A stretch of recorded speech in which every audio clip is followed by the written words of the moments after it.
we're slated to start with Mark. It might be the highlight of the evening. No pressure. I don't know if that's good or bad. You're first. I'm gonna say that's You, good. Mark, go up to the microphone and you can put your coffee down. Okay. Why left?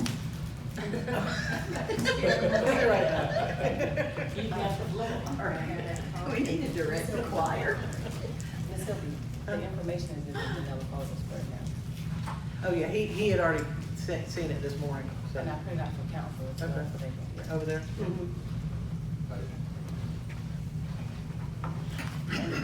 So, council will see in front of them that, these were the pieces of information that I got yesterday. I think I emailed it to you.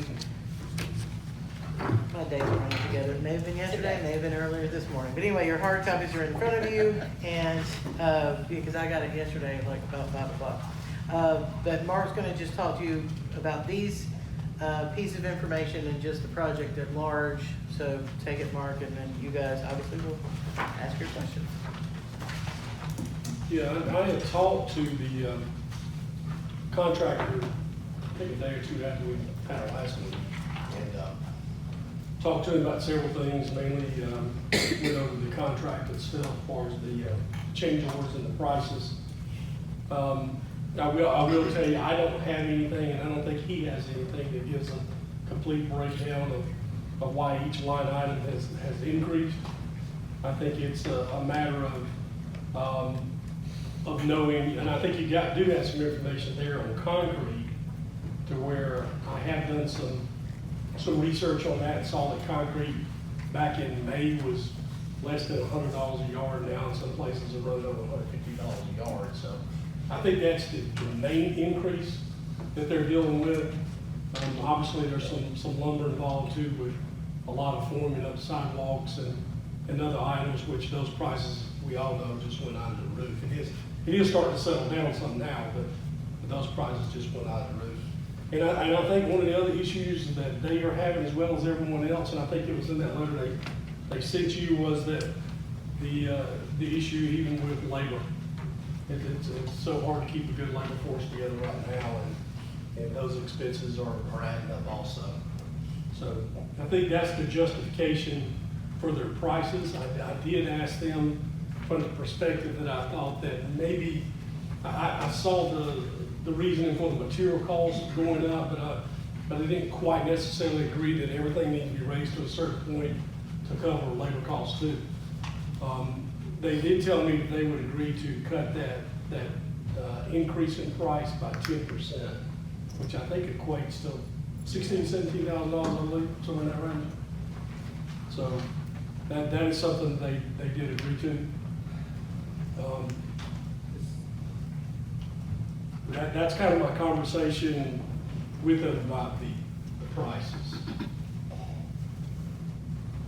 So what's our total price increase on that again? I want to say it was 103. Isn't that right, Marquita, from the last packet? That does it include the first price increase plus the second? No, the first price increase was 65, and the second price increase was 103. So about 160, and the original budget was? 393. So it's like a 50% increase. Yeah. Went from 393 to what, 5? Now something last week, I don't have recent change. After the 10%. Yeah, but, well, and the 10% increase is just for, the 10% reduction is just for the most recent increase. So, Mark, I'm not sure, like, if I don't think it's as much as 17,000. It's like 10,000. That was the number that was discussed, so I'm Okay. guessing they're Oh, talking about the two added together, I see, and I see. 10% coming off of that. Okay. But there's still somewhere in the range of 570, 580. Yes, right. That's almost 100%, I mean, 50% increase. That's a lot. 45%, something like that, I believe. Something like that. Yeah.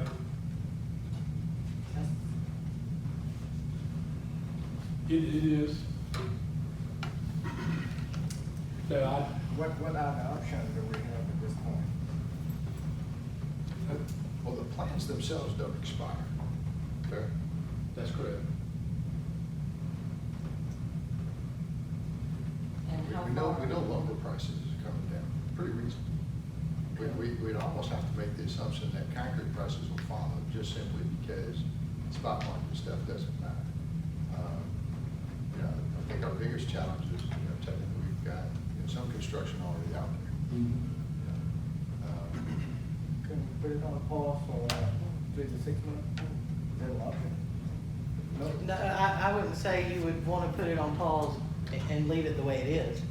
You would, but Finish whatever, you know. yeah, but to your point, like if we just put the sidewalks in on the right, on the, what is that, the east side of the road, and just put whatever work has been done already on the other side, put it back, and, you know, those driveways that I showed you the pictures of today, then is that, how could we price that difference?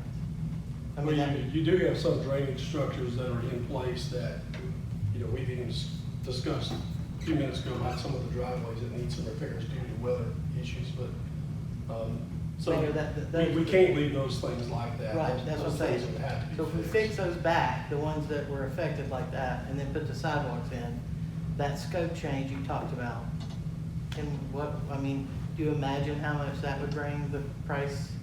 Because remember how we talked about in the last meeting that I think we all agree that that's altering the scope of work in any way that kept the sidewalks from going all the way down to Childers Way is not what you want to do. No, it is So not we would that, want you know. scope changes that are different than that, right? Yeah, but we're not saying that we're not gonna finish the whole thing, but, you know, finish whatever we have to finish at this point.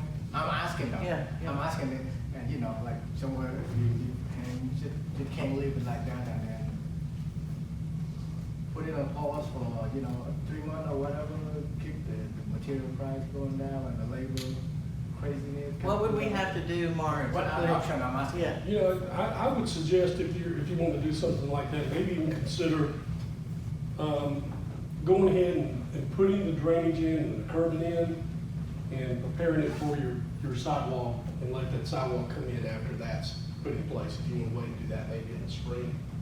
But I think you're at a point to where there's at least the first part of the project where you've got enough drainage in place, enough disturbance there that you need to go ahead and finish up that section. Maybe not, and that side doesn't have sidewalk anyway. Right. So that means not putting any sidewalk. That's a way to look at it, is go ahead and prep the curb and go ahead and put in the drainage that needs to be done so that you can put sidewalk in, and maybe let the sidewalk come in and be for phase 2 and do the whole stretch of sidewalk in phase 2. You could definitely stay within your budget on something like that. So during that, would we have to rework any of the work that's been done by leaving it? I don't think you'd have to rework it, no. But the main question is, if we put it on pause right now, we spend $400,000-$500,000, and when we resume, assuming that we saving some, but we end up spending Well, that's all more we than, have. even what we have to spend right now to make it work. I mean, you have to put all that consideration on table. Because we put it on pause for $400,000 right now, and then we spend another $250. It could go when the other direction, and prices could go up even further. We don't wanna go on that road. I think part of my concern is, and help me out here. Okay, so you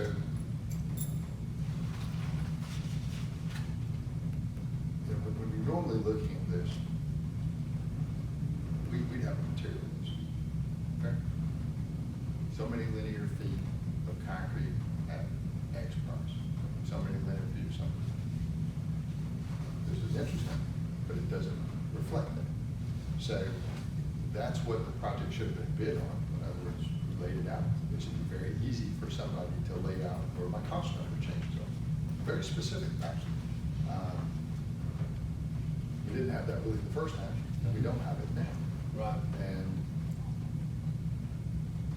if our numbers did make a change, and we're already kind of stuck, then you almost have no choice, which of course I think the contractor would know that, to push forward. which is why you get theoretically pretty poor information. In other words, I'm not gonna tell you, you asked for it twice. They gotta know what it is. Well, they have to know, otherwise how in the world did you come up with this stuff? And how do you come up with it? I'd love to say it's a rocket science project, but it's not. Right? It's a fairly straightforward sidewalk project. The issues that we ran into in terms of utilities, I get that, it's not their problem, or their fault. But it's not a compelling answer when you say, okay, here's what I'm looking for, and then this is the answer you get the second time. First time wasn't a good answer either, but the second time, now you're looking at it as, we don't expect the people up here to know.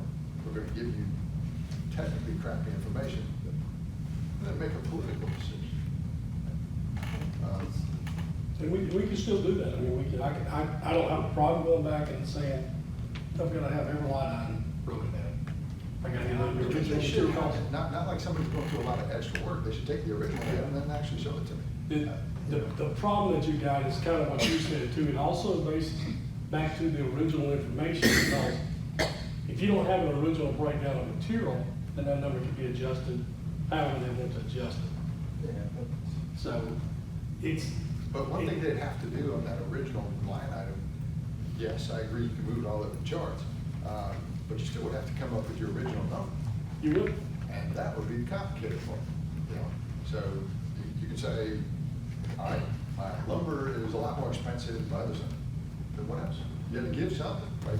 You're gonna charge more for X and you're gonna have to reduce Y. And my guess is even if you tried that, your Y is gonna be related to what things like that. You know, it's not gonna add up. Yeah. Complicated math would be an answer. You might be able to pull it off, but you're gonna need an accountant that's gonna spend a minute over there trying to scratch your head on that one. You're exactly right. And that's your base. And then from there, show me how you're gonna reach your secondary conclusion. If you're playing a game, you might find that answer comes out not to your advantage. But because he has a contract, and that's the part, you know, Yeah. this isn't one of those where you gotta guess. You're like, look, you're under contract with us to perform this. You can give me a 10% reduction out of the kindness of your heart. I'd rather have kind of a material list out of your accounting system. But it's not a small increase, it's like a 50, almost 50% increase. I mean, within 2 months, that's a whole lot. Because it hasn't been that big. And Mark, let me just ask you, I mean, are they capable of doing it? I think they are. I think they are. I think it's, like you said, I think it's just somebody having to actually go through all these numbers and make their numbers work. Because I mean, I'll be honest with you, I feel like that's the message, you know, we already gave them, and you didn't just talk to them, I did. So I guess I just don't understand what we're missing. And the amount of money we've already approved to give you should be more than enough to offset somebody doing some basic math, I think. Yeah. So maybe we say it a slightly different way. College tried, didn't succeed. We'd like some real answers. Barring getting some real answers, you'll leave us really the only 2 choices. Terminate your contract or enforce your contract. Okay. And the negotiation part obviously didn't work very well. And you did a good job, that's what you're here for, right? You're here to be an expert for us. So there's no way it reflects on you at all. But these people have an obligation to do something. We're going to respectfully request it again. Hopefully with some, and we're not making this up, you know this material, this is very, very normal construction material type of stuff, right? Fair? I'm not asking for anything strange. But it's just a big pill to swallow. And I don't really want to make a political decision, I want to make a business decision. And I don't have a problem with that, with the board. But Yeah. when you do this to them twice, not them, that when they do this to them twice, I'm not sure that's wise. And the consequences on their side. I agree. And now that I can live with, normally I don't want to hold a contractor like that, things will be out of control. Don't play games with this. Otherwise, we just might need that. That gets gets a lot more complicated. So that's a strong consideration. And fair is fair. Yeah. I mean, I also think If it's. it was your money, you would do the exact same thing, I really would. I think it's good. I think it's probably a good stand to take from the perspective that it also shows the contractor don't be coming back in the next 60 days and pulling something like that unless you really got some backup information to prove that something else is coming up. So it probably is a very good stand to let them know that it's going to have to take detailed information. Okay, so that are you clear? Mhm. And so that, say if you called, for lack of a better way to explain it, if you called me tomorrow and say, remind me what the mayor said, I'd be like, oh, dude, like. I needed you to know what he was at. So you know what to say and how to approach it. And so that what I feel like the deliverable will be is literally a list of materials with an original cost and an increase. Is that what you're saying, Mayor? That's what they should have based it on in the first place, unless they did a total amount of guessing. And then I'm covering the original guess to the concrete guess, which means that maybe they should compete for. I don't want to speculate, but it looked like to me that it was kind of like we think everything is going up so much percent, so we're just going to. Just like a start blanket having percentage, yeah. I mean, that's what it appears to be. I mean, it's worth a shot if somebody will go for it, but that was round one. Yeah. Round two, you're gonna make somebody a little upset. That's probably not good for them or for us. Okay. But about the driveways, so will they, the part that I sent you pictures on? Right. That's something they need to come back and do regardless, right? That's correct. And they have told me they'll be there Thursday morning to take care of the driveways. On that one, whatever is necessary, we've had people with, under construction signs in their front yard now for months, right? That's not their fault at all, right? That's just your citizens. So things are starting to fail, water's starting to run in directions it shouldn't be, it's destroying your yard. I think you've been more than kind, you're ticked off. You have a right to be mad. Some of that's not our fault. Most of it's not our fault, but it's still our solution to solve. It's our project. Right. So on that one, somebody's got to fix it. I don't know if that's in scope or out of scope, but fix it. By your estimation, is that in or out of scope? I think it's in scope. Should be the responsibility. They have to maintain those temporary driveways. And so, let's just say that whatever information they put together does not satisfy what the council needs. Let's just say worst case scenario, and we would cancel the contract. That we would at least have to hire somebody to come and fix those driveways, right? I mean, or, because if You we're. mean on a more permanent basis? Yeah, to finish the drainage piece, right? I mean, yeah, if the contractor leaves on his own choice, or whether the city council says contract and he leaves, would they be good enough to fix those things before they leave? Probably not. We enforce. Well, we would have to pay for them either way. I'm more right? into the lines of enforcing a contract. Yeah. And in other words, let's say you took me to court. You're gonna have to have better information than this. Right? Then at that point, I'm gonna feel the nail sharper than their pencil, and everything will come out to a linear foot basis, exactly what we asked for to start with. I can negotiate that one. And that's long. Let's just be reasonable one more Yeah, time. I think we work I out. guess, think the good people are on having both sides. visited the resident today, I just want to make sure we have in our sights, I appreciate that that's the long-term answer to this solving this problem, but we're going to have to address those driveways. Right. Yeah.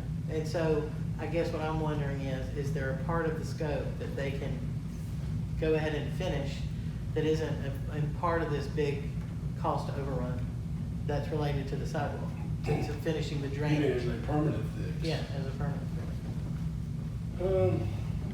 I'd have to look at that. I think we still, without putting the curb and gutter in Okay. and completing the drainage, you probably end up tearing it back out. Oh, I see.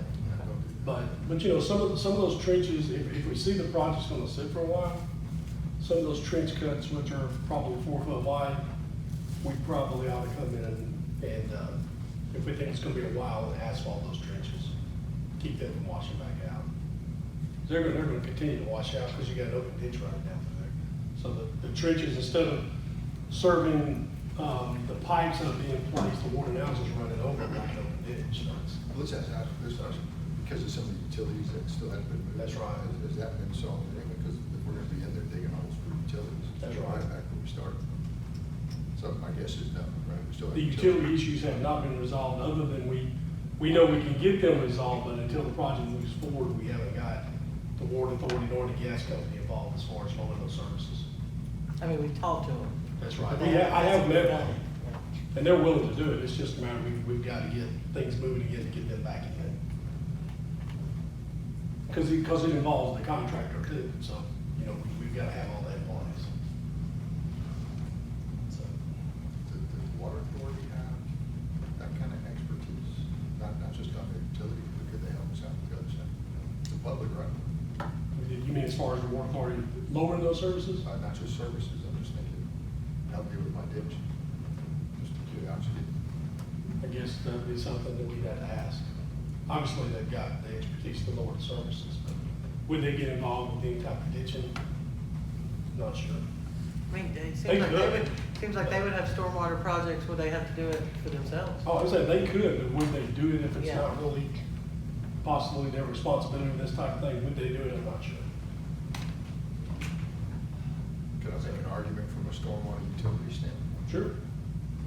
I mean, it's stormwater, right? Yeah, I mean, citizens pay money into the stormwater utility, you think they would assist if they could. I mean, Let's try the normal way first. And get creative on the side and see if there's a plan B. How long would it take to put the asphalt down for temporary patching of those driveways? Well, I would say right now, let's go ahead and get the rock in place, put in some more rock, some of the rock is washed out of those. And that's what they're driveways. doing on Thursday? That's what they're doing Thursday morning. Okay. And let's go ahead and get that in place while we try to work out this issue with the contractor. And then, based upon how that goes, then we can look at, should we go ahead and put asphalt in or not. So, I'd like to fix it permanently. I really- That's a tough spot to be in. it is. And Sylvia and I also talked about some ways to not get in this predicament in the first place. And you know, we're obviously dealing with a situation where I've never dealt with in my career, where we've had to deal with COVID and the other issues that's been related to it, as far as price increases, the lack of materials, the lack of labor. I mean, all these issues. I've never dealt with these type of things this much and this close together. But there are some things that I think we can do in the future to not get in this situation. And what I was telling Sylvia, I would recommend that there are companies now that professionally go out and locate utilities. And what I would suggest on any project that's of this caliber and nature, that'd be something that we do. It may cost $30,000 to do it, but if we can get all the utilities located as far as depths and locations, then during the design stage, we can design around some of these utility issues, or at least we know at what point we have to get utilities moved, and maybe we can go ahead and have those coordinated to be done at the beginning of the project. So I think that saves a lot of time, and then and also we know, the contractor knows what he's up against. You know, the way this one was done, and this is unusual, I mean, this is usual, the way we've done this, is, you know, we have a location of utilities as far as at the ground level, and we pretty much know where those things are running, but we have no idea about depths. And then you also run into where, like, some of the water lines with the water authority, where the locations were not the exact locations, they were 3 or 4 foot off. So those are issues that if you had a utility located going out, you hopefully could eliminate those issues, eliminate time. And so that would be one thing I would recommend. The second thing I'd recommend is if we need easements, if we need right of way, let's go ahead and get all that addressed and get that in place before we even put the project out to bid. That way that's out of the way, that's not gonna delay things. We know we're moving forward with the project. When the contractor moves in, he's ready to go. And then probably one of the other ideas I would recommend is that the contract stipulate that the contractor is purchases materials within so many days of the original part of the contract. And that way he can go ahead and bill the city for those materials, but he can go ahead and purchase those materials, either have them stockpiled or either have the supplier be able to keep them on his lot until they need them. But at least that price is already locked in because you've already purchased those materials. So that would be three things that I think we should definitely consider on future projects that should save a lot of time. Well, the good news is we don't do a lot of big projects like this. Right. That's not to say we won't have another one right around the corner, because I think we might. That's right. I'm not gonna make that guy happy with that driveway today. We'll figure it out. Let's just take that, Okay. go with it and see what we can solve something. I'll move forward, get with the contractor and get you that information. Do we have a time frame of when I should get that, try to get that back to you? I'd really like to have it by the next council meeting. You know, and ideally, because every time we don't get it by the next meeting, it's the next meeting after that we have to. So, you know, and it never bodes well to get it the day of the meeting or the day before the meeting. So really, if I'm looking at a date, Well, and just for the people in the audience, you know, we're missing at least a couple members. Even if we had one additional member here, if one of those people voted no, then the council vote requires 3 council members to vote. If you have all the council here and it's a tie, the mayor breaks the tie. That's the way to do it. Without that tie, one vote, basically it becomes a no. It didn't pass with the required majority. So we could have everybody, well, Ms. Knight's got real issues with her family, so that's totally understandable. But if we had one other member that was confused or just didn't like the answer, you'd actually end up with a no. I'm not sure that's a good idea. So we'll end up with gee, let's try this again in a couple weeks. so ideally, 10 days from tomorrow, count tomorrow. That's what we In talked the about. next week, I think, try to get you something. So I would ideally should get something by the 20th, so the council has the weekend to review. Okay. But obviously, it can't be any later than the 24th, which is the day of the next council meeting. Okay. That's Which what means I'll we work need on. you back at the next council meeting. Okay. We'll But get you it look for- good. We'll get it. All right. All right, thank you. Thanks. Thank you, Mike. That's been going on there. I see the thing here from It's Electric, and I think that's related to the sign on the front. Yeah, so we just got the proposal today, hot off the press when I sent it to you guys. I feel like the proposal isn't clear that it's about both signs, because all the numbers, all the quantities are one. But we did communicate with Vincent, and he said it is for both signs, but, you know, we could certainly, if you guys wanted to vote on it tonight. In the original discussions when we were doing the sign, was It's Electric, the electric company that we approved there was an electric piece that we passed. There was, when you approved the proposal for It's Electric, it was with considering that we had access to a conduit under the road. Well, actually, it also made an assumption erroneously that some of that infrastructure out there belonged to us, and it wasn't all the counties. Correct. So But there it- was a dollar value there. Yeah, it was like 3,000 something. Right, okay. So all we're basically doing is replacing the 3,000 with 8,900. And this is, so and you'll see it on another item. The reason I would recommend that we single source this is that these are the people that have been there every time we've been on site. They've met out there, they've helped us with Georgia Power, they've met out there with the county, they've met out there with the sign creator. So it would be, to me, the worst situation to then say, well, we're not gonna give you the work, even though we already awarded it to you. You helped us through the process. We're finally ready to push go, and we're gonna go find somebody else to do it. But let's play experts with our own rules for just a minute. Because there's not 2 other materials, and because we're missing a member. Tell I me mean, why you can't do this on your I own. absolutely can. Anybody have any objection to that? We know what it is. Yeah. We know we need it. It's not going to change dramatically. They've already awarded one contract. Why make a mess when we are going to collectively agree that it's a really good idea for you to do?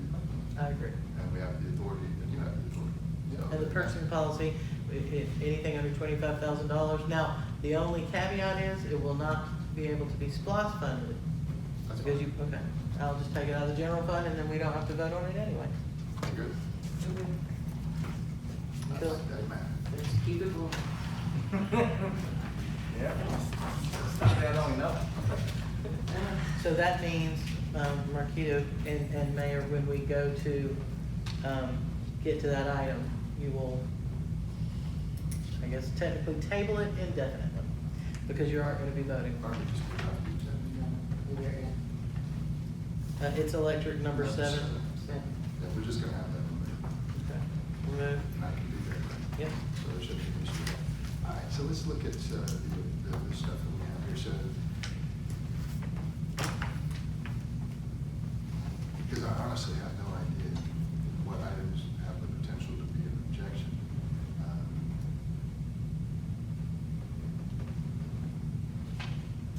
Can I, maybe give you some guidance on what we really need to try and approve tonight?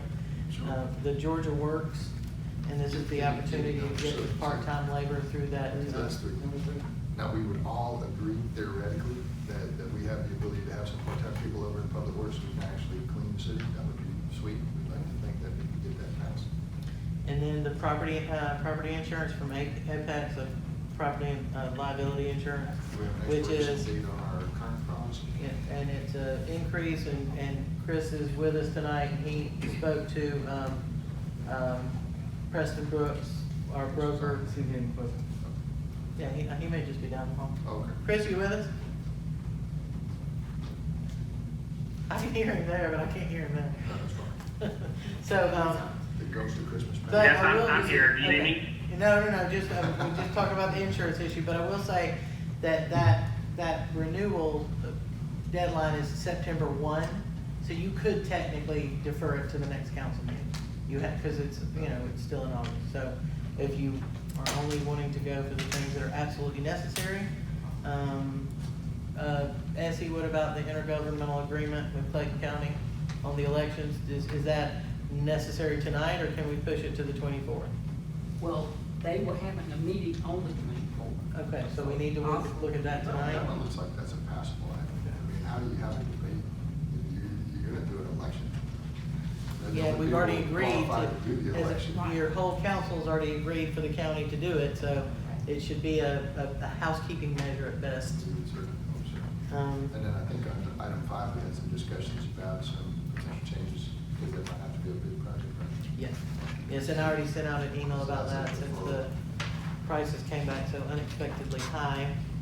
And then, of course, I'm not really sure the council's position on, collectively on, items I, J, and K, which is all three of the, creating the deputy chief and adding the community engagement lieutenant. And then, I know we sort of have all been in lots of conversations about the, marketing and the marketing agreement with the conference center manager.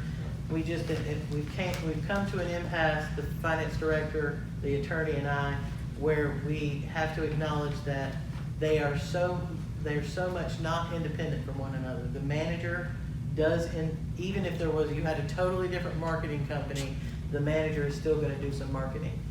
So you cannot have a totally separate marketing agreement. So the only thing that just changed was you're rolling it into an employee status instead of an employee who is also a marketing vendor, right? And in order to do that, you have to make some changes to your We're gonna pay try to all classification. agree with this. Okay. It's not technical points, I don't think it's complicated, try to find out, I guess. So we'll defer. B, Has anybody had any issues with the minutes? I mean, I know they had the issues with the minutes, but we I gave. think we made all the changes that were requested in the minute. So pretty much what they asked for, they got? Yes. That's Yes, sir. right. So it would be that you're asking to defer B. Well, 2, B. 1, 2, 2, Oh, right? That means we hear Yes. 3, 4, 1, we Two. defer 5, we hear 6, we 3, defer 7, and we hear 3, 1, 2, 3. 4,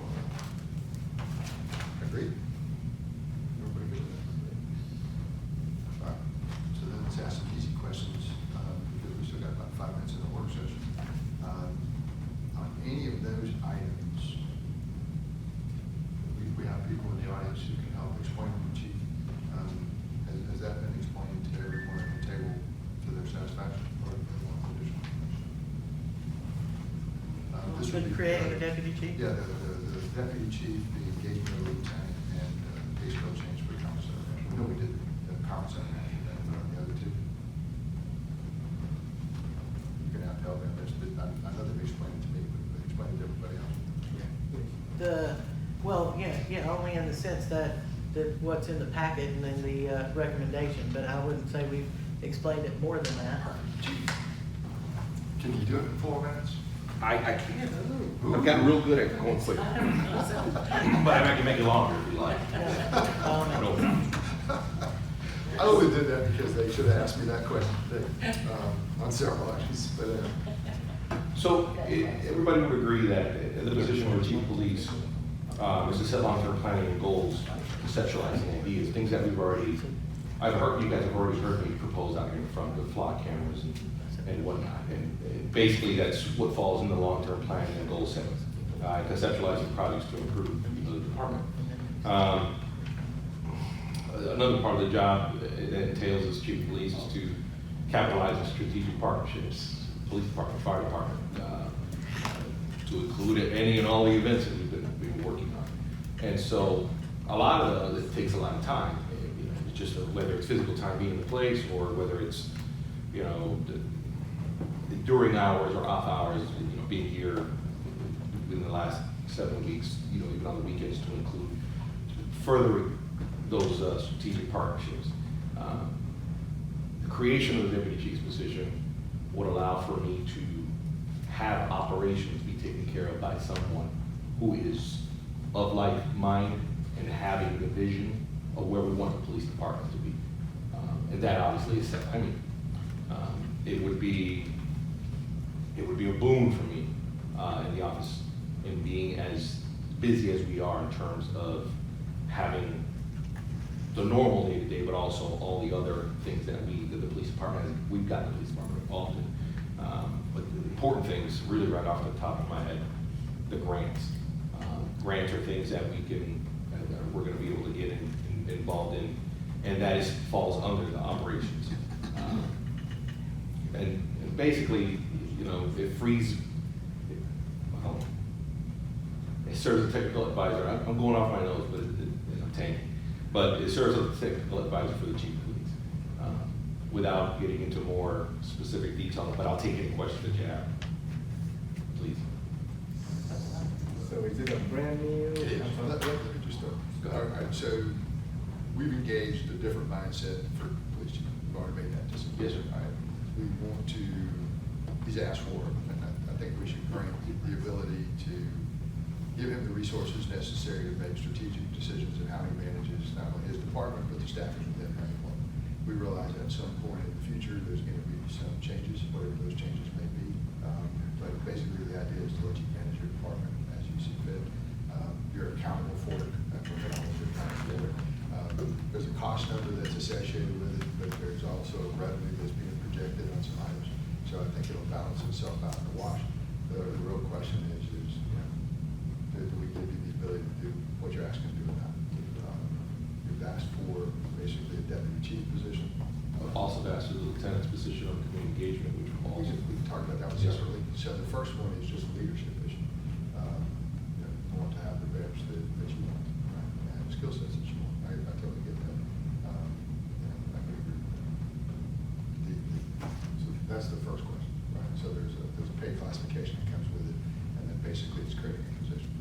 And right now you got your majors. You know, we did that basically with the other majors, right? Where we basically gave them a position. But now everything over there is like perfect.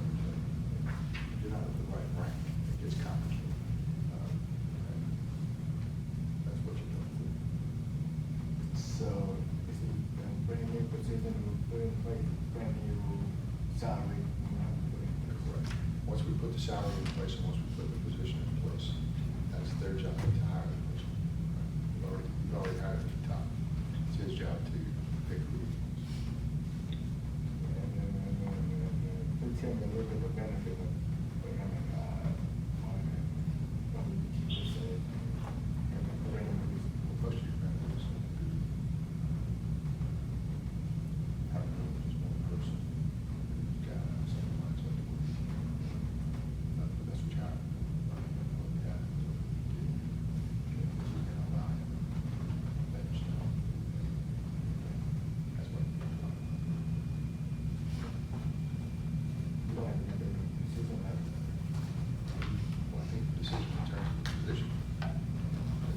on it?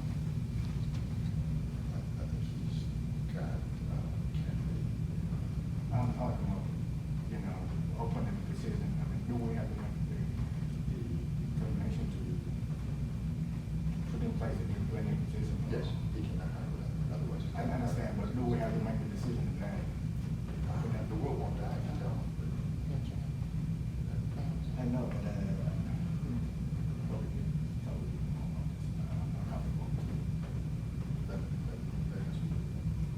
yeah, I'm comfortable.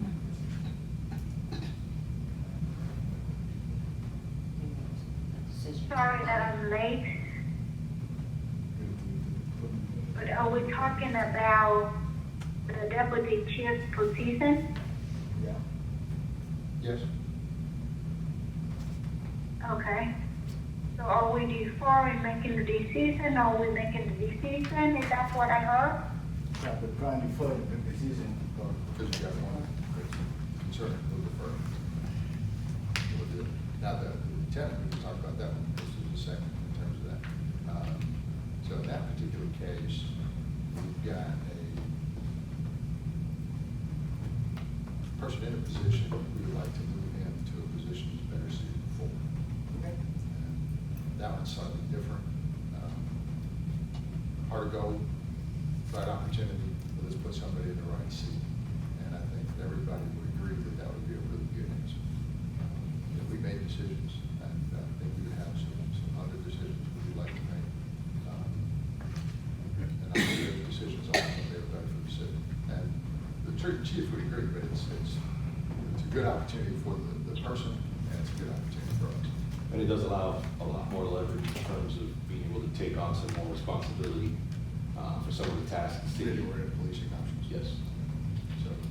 And again, that's all, that's, It's not like it's chasing, you know, they still gotta chase bad guys, but the point being is, Right. we've decided that, you know, community outreach is an important piece of what our puzzle is. And this just simply allows us to do that, with the leadership structure.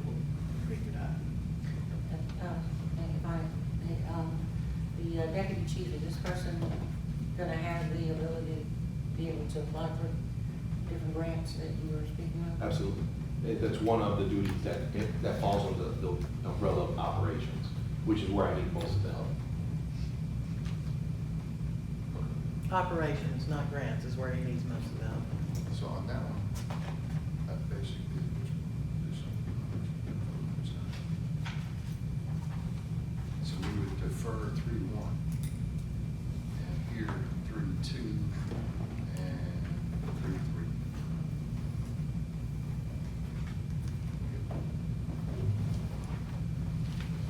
And you did it in good time, Chief. But I have some question for, related to the deputy chief position. Okay? You can go ahead. Chief, you probably want to come back. Go ahead. Sorry. I'm sorry. Yes, ma'am.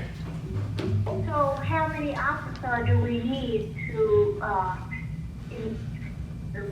based on what you know now, how many officers do we need to serve the city? I'm sorry, I lost the last part. How many officers do we need to To service the city? service the city? Currently, we're able to do it with the 27 that we have now. So we don't need any more Officers, police officers? as of right now, no. Okay.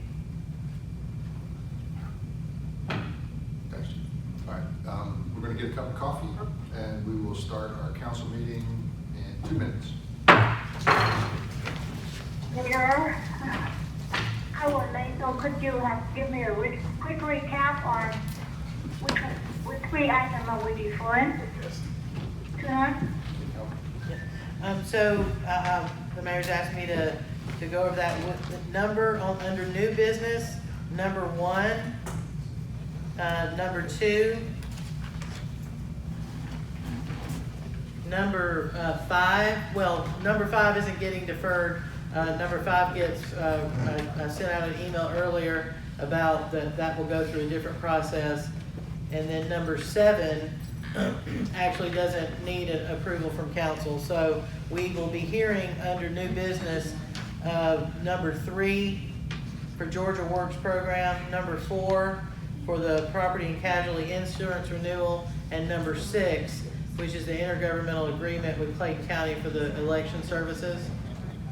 And then, So, okay. so that will be 3, 4, 6 are the one that's going to stay for the vote tonight, for the council approval tonight? Yes, ma'am.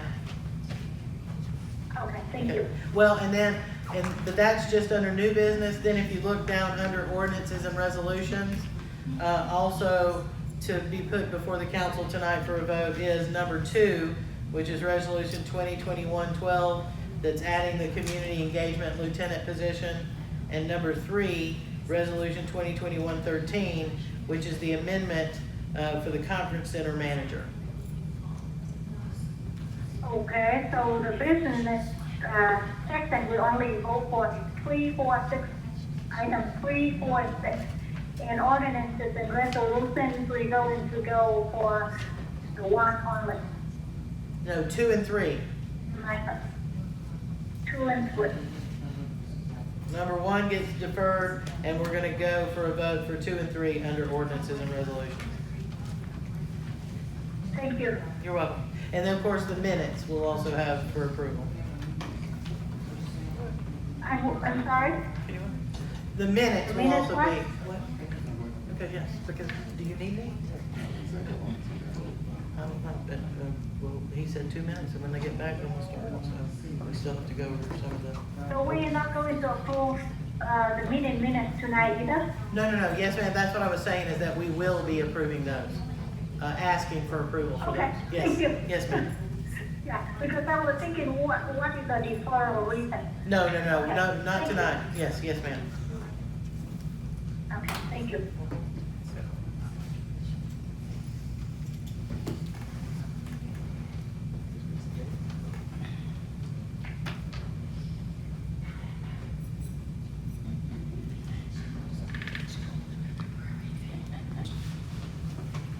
About speed tables, speeding in the city. We had a discussion with, this case is gonna be a gentleman from Harbor Terrace. And his statement is basically, his own citizens in his own community are speeding. And he's a little concerned they're gonna run us to it. And that particular subdivision, he's probably not wrong. So we want to look at some costs, some ideas. You know what the speed tables look like? There's a couple in the parking lot here. We might engage the audience just a little bit, partially because it seems to be half of you want it, half of you don't. That's complicated. So you might want it on somebody else's street, but you might not want it on yours. You might want it in somebody else's driveway, but you don't want it in yours. But you do want us to do something. So it's very complicated to solve a problem when half of you don't want us to solve it anywhere on your street. Stop signs are all over the place, and we use those as diligently as we can. But it doesn't matter because they're not following the stop sign either. We'll leave y'all out of that discussion for just a minute. But it's real, and y'all know that. So the idea was to put this on a discussion item, because I think there is a consensus that we might actually pull it off. We might give it a little try somewhere. And you want to help with that, sir? So we, of course, as the mayor mentioned, I take calls from citizens all the time. One contradicts the other. And a lot of people, just as many want them as perhaps don't. So like we did with Pleasant Valley, we go to every door that is most directly affected, and we take a survey. And we say, would you want one? Would you not want one? Then at the last time we made this decision, we had a town hall meeting of sorts about the subject matter right before a council meeting. So that we hear from the neighborhoods that are most affected, the neighbors that are most affected. So you'll see in your packet, Mayor, and they'll be in the public packet, we just went through the Harbor Terrace neighborhood and put potentially 3 locations, but, you know, we have not gone door to door yet with the survey. So it's just starting the conversation. That's where we are. You know, like if based on our feedback from just internally in a zoning way, I don't even think we've talked to the police department yet. So, and this would take a resolution and approval from the police chief. And, you know, but it's just, okay, Harvard Terrace is gonna be the first test market for this inside a neighborhood speed table. Then where could they possibly go, and who among the Harvard Terrace neighbors would actually want them? So, it's a long process, because the last time we put one in, we only had what, a dozen doors to knock on, and this will be a lot more than that. So, but, you know, so obviously these kinds of decisions take approval from the mayor and council, because you're altering a service level, in my opinion. Of course, like I say, it takes involvement from the police chief. But, so it really is the council, is it the will of the council for us to collect the data, go door to door, talk to these people, see what they want? Do you feel like you've gotten enough feedback from neighbors throughout your, you know, visitations and calls and community action meetings? Or do you want to wait to hear more about who wants them? I mean, this is where we've got identified 3 locations, but we need to put it to the test and go door to door unless the council has a different approach. This is what we did last time. And I mean, it's, before then, I can't remember the last time we put in a new stop sign. It may have been when you were sitting there. But if we do, let's do speed limit, a little bit different. I'm sorry, stop sign. That's what I'm talking about, But speed we don't table. have a speed limit. No, that's what I'm saying. So this would be a speed table instead of a stop sign, but any traffic control device, it's gonna be the same approach. So on the item that you got up there in blue, like quadrant blue, which you can't see, you gotta come over here and take a peek. Oh, I was like, okay.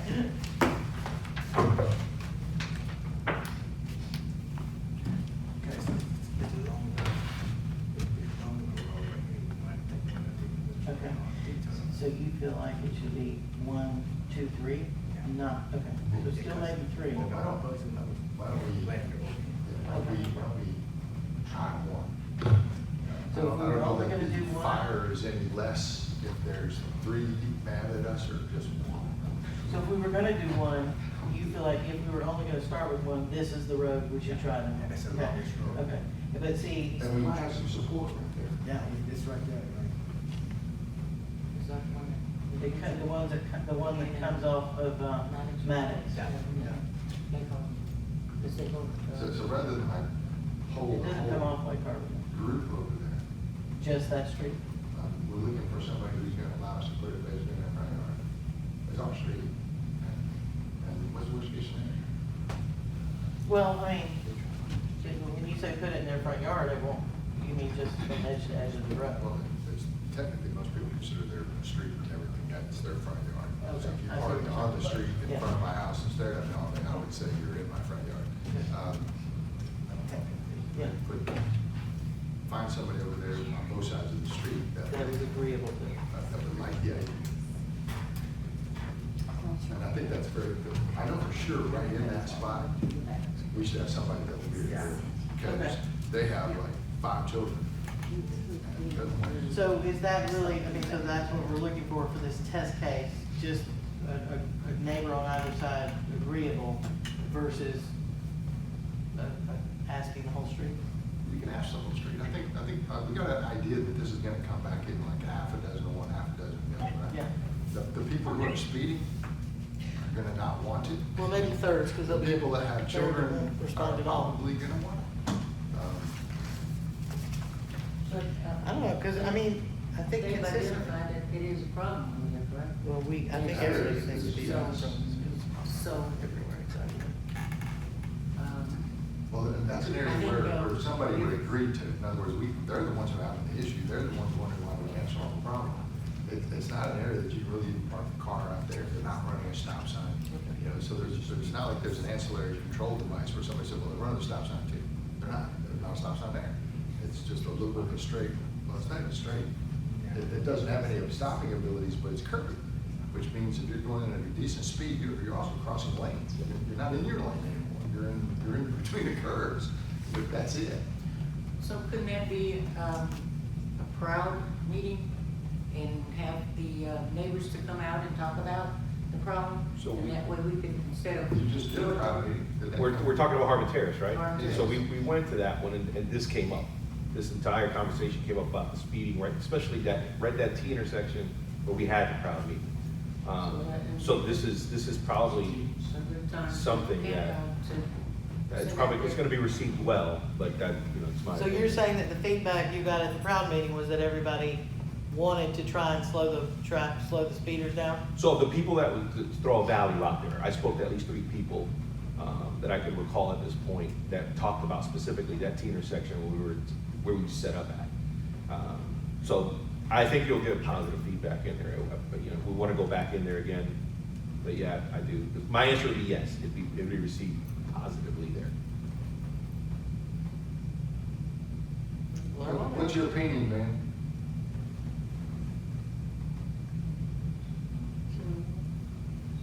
Sorry, I just have to step away for a second. What's venue?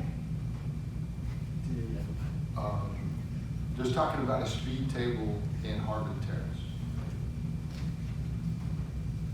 You got an app in your packet. I'm sorry, I had a short weekend this week and didn't have enough time to go through it all. What's the potential cost of this? Well, if we only do one, it's right about 8,000 is what we looked at. But, assuming the only thing that changes is any traffic mitigation that you have to do, because ours was right here in City Hall, so we didn't have to do anything like that. We didn't have to close the street or anything like that. But, Who would we use to do this? Actually, we did this one. I would, yeah, we could. I mean, we'd like to use this one as a template. We'd like maybe the same people to put it in. Sure. And if y'all are okay with that, then we would decide whether you want it general funds plus expenditure, those kinds of things. But with these plots, I've got to have a vote. If I do general fund, we don't have to wait 2 weeks, we can just pull the trigger. And so I think we've had success with the ones out here because they're not zooming in and out like they used to, Oh, I think these were a great Yeah. benefit. Design Installations was the name of the company. You may remember them from the. Want to pull the trigger? I would think that they would want Grab a something spot, there, make it happen. for the safety of it, because I know speeders are zooming down quite a few streets, and personally, I wouldn't mind a few humps here and there. I'd go over a speed bump if it was. Well, and right. honestly, this is something I've talked to the mayor about multiple times, but you go into the neighborhoods around Savannah, even in town, there are plenty of neighborhoods that have speed tables all down the road. So this is not, this is not breaking news. It's just, it works for a lot of communities. Right. I have a feeling they will be Speeding popular tickets. once you have them. Right. Until you have them, everybody's kind of, because there's different types. Ones that are just nothing but V shapes that just jar your teeth when you hit them. We're not talking about that. But if you hit a speed table like that at 80 miles an hour, you're gonna know that you went somewhere. That's not gonna work very well for you. Chris will tell you they're noisy. So if I think I know where in the neighborhood, that curve that comes around would be perfect.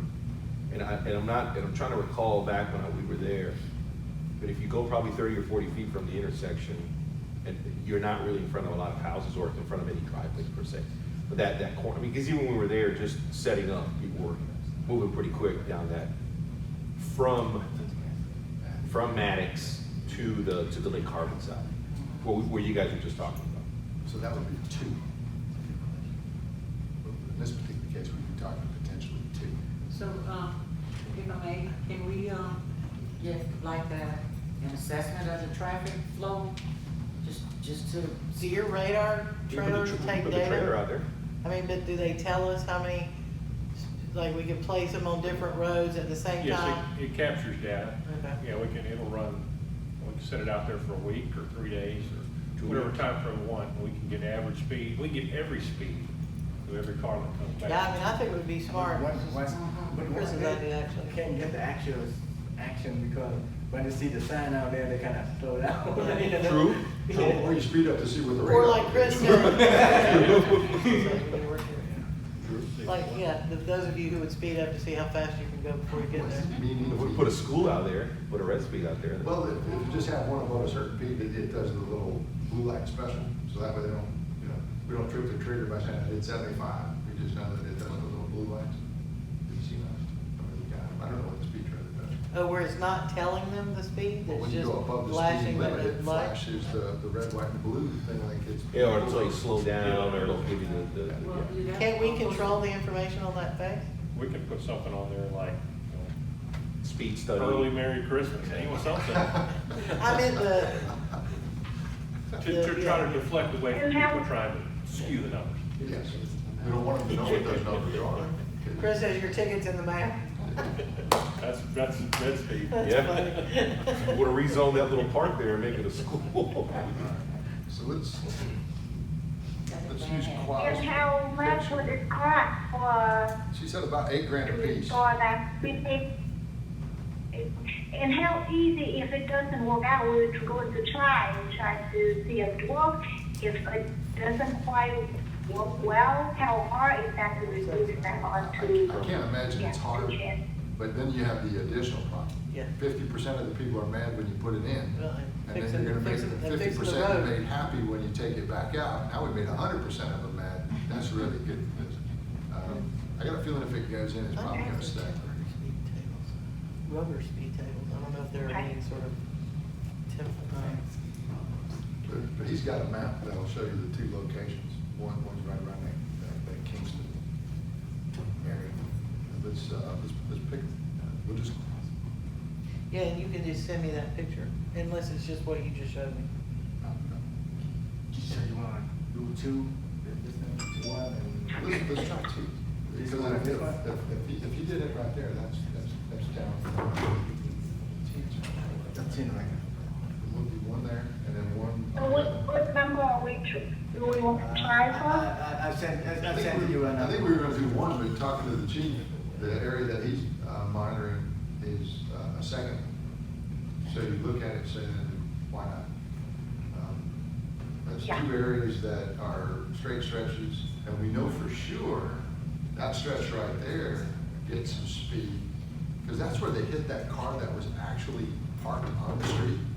And it hit the car at such a velocity, they pushed it up into the driveway. That's saying something right there. You're taking them out? Is that what that's saying? So that one was kind of tough, but let's try that. Whatever you need, The second one, just kind of make it up. And, So Chief, we'll talk about if this makes sense and how you want to collect data. no, we know we had another one that was happening was a repay Continental. There was a discussion over there by Mr. Morrow, actually, there was a specific spot. But that was a stop sign. No, speed That's a table. speed double. Yeah, because It's on Lake Harbor now, it's just pulling it over. We didn't want to do the speed table because the road hadn't been repaved since 1988. So the idea was, how about you repave the road first, put the speed table in after, otherwise we rip the speed table up right after we repave the road. Okay. The project just hasn't been done. You know, I think too, because, that has two ways in and out, and, you know, some of that is cut through traffic, you know, coming from Maddox Road over to Lake Harbor without having to go all the way around. I think they do that too. And so you probably are getting people that don't even live in that subdivision cutting through to get over to Lake Harbor. Yeah. And for the people on the camera that are watching us from Harbor Terrace, because you won't tell us who's on your HOA board, you heard it here first. And Mayor, before you, I'm not being mean, I'm just telling you this is true stuff. before you advance to the next item, I'd ask you to take some things out of order as printed, and let's go ahead and hear All right. from Warren and then Chris. And then you can. All right, Warren, tell us a little bit about how you make money. I'm doing all right, guys. Oh, Good. Where was Good that? evening. Where was that? age. I'm almost 40. Please. I want to hear. But no, good evening, everybody. Couple things, guys. So I'll be brief tonight. So since I last was here on 7/13, from that next day until today, I've brought in $24,096.34 in sales. Our August projection is looking right around 16,300. But I am waiting on 4 contracts, which are all to close, which are all over 5K. We're seeing some slowdown this month due to, of course, school going back, end of summer, traveling, things like that. So we're seeing some slowdown in terms of, I guess, the volume of calls that are coming in, but we are looking at, how we can increase. Good news, I'll give you that first. So we did have 2 event cancellations, which did drop that projection number down. And then they were both due to the increase in the Delta variant coming. So people are getting a little apprehensive. That is affecting, I won't say it is affecting, but it has been a factor, and it has been in some conversations. I would say about a good maybe 40% of the conversations I'm having with new business, new clients, they're asking what's the cancellation policy in advance in case we shut down. And so all those questions are starting to kind of creep back into the conversation. So let me skip over to price changes. Due to the increase in all kinds of things, so we just ordered some Shibari chairs for the Morrow Center for the first time ever, right? Crystal resin Shibari chairs, 300 of them, they look gorgeous. We don't have them yet, but that price jumped from, Chris, how much was that? $5,000?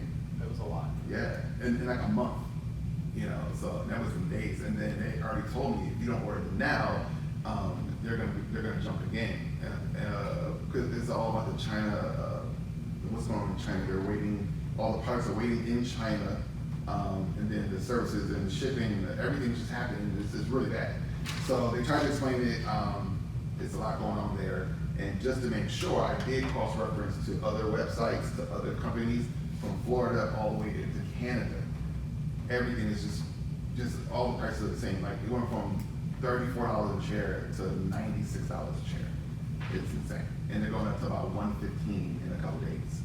So, just to let you guys know, so there are going to be some price changes. I am starting with the Welcome Center. I've already started. It was $125 an hour before our minimum. We did increase it to $150 an hour. And then we did some changes on the pre-function, the lounge spaces, et cetera, et cetera.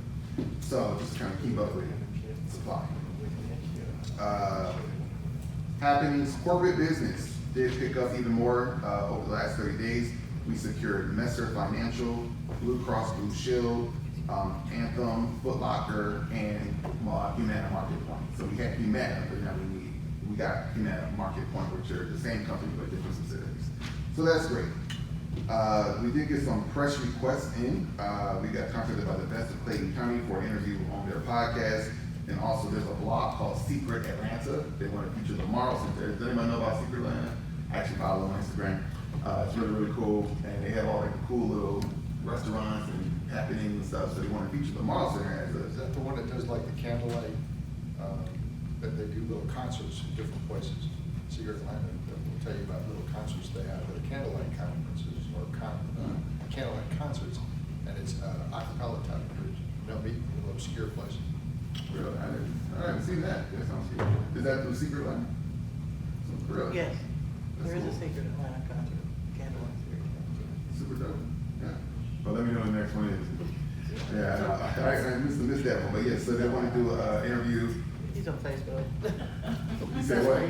He got it on Facebook. You gotta know, I don't know anything like that personally. Okay. Nor is it going, so. So just, I'm not gonna go into the details of the repairs, but there are quite a few repairs. This may have not discussed it, but there's been repairs on the roof, light bulbs, security cameras, bathroom, front doors, ceilings, weather stripping. So there's been quite an uptick in repairs lately. Last thing, not to leave it on a sad note, but I would be remiss if I didn't say that the GM of the Merrill Mander Center in Stockbridge, she did pass suddenly. So I did attend the funeral. It was very nice, tons of city officials and everything like that. But it was really sudden. So she will be missed. Her name was CeCe McGee. And she was a really good friend of mine. She became a really good friend of mine. So it helped me out a lot developing the Morrow Center. So I just wanted to put that out there. Yes. Other than that, I'm good. Any questions for Warren? I have a comment. Yes, ma'am. Morris is cold. Yeah, we're working on that. No, At least it's please. not hot. Yeah, Right. good. That's a good day. Catch it when it's hot. Right, yeah. Then you go wish the air came back on. All right, guys. Thanks, Warren. No problem. Mayor, Yes, ma'am? Mayor and Council, I have a long day with scrapping, so I am going to not be able to stay. I will catch up with all of you after this, Good night, ma'am. after the meeting. Yes, ma'am. Thanks, bye. Mr. Chris. Yeah, so I've got some exciting news.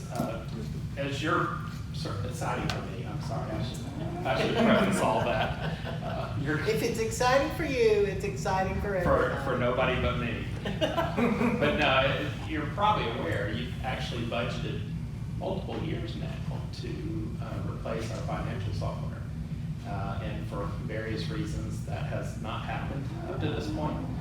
I have started looking almost immediately when I got here back in January, started looking at different software providers and certain vendors, and there were several things that I was looking for in regards to workflow and approval routing and just getting more electronic and less paper-based with accounts payable and some of those functions and whatnot, simplifying some of our accounting processes, but also looking from a technological standpoint, what's going to serve us best 10 years from now. And unfortunately, the governmental software market has lagged behind the private sector significantly in this area. But they are trying to catch up. And there's one vendor in particular that has released a cloud-based accounting software solution specifically for governmental. They are governmental providers of software. They're very big, especially in the Midwest, but they've got a lot of clients here in Georgia, including Tucker, Peachtree City, I think Peachtree Corners as well, and very reputable company. My peers in the financial industry rave about their support and customer service levels, which is definitely something I'm interested in. But they have approached me wanting to deploy their cloud-based version, which they just finished developing this past year. They want us to be the first for a couple reasons. One, they think we're a good size government for this. And also they're familiar with me, the accounting conference that I host each year, my presence and reputation with GGFOA, and they feel that the city of Morrow and myself would be excellent references to platform into other Georgia markets. So they have provided me with some excellent pricing in that the ongoing hosted and cloud software that they're wanting to provide is actually almost equal to what we're currently paying just for maintenance with our existing software vendor. I've crunched all the numbers, and we're looking somewhere in the $50,000 to $100,000 less than what we budgeted. So that's a lot of zeros. So I was very excited with that.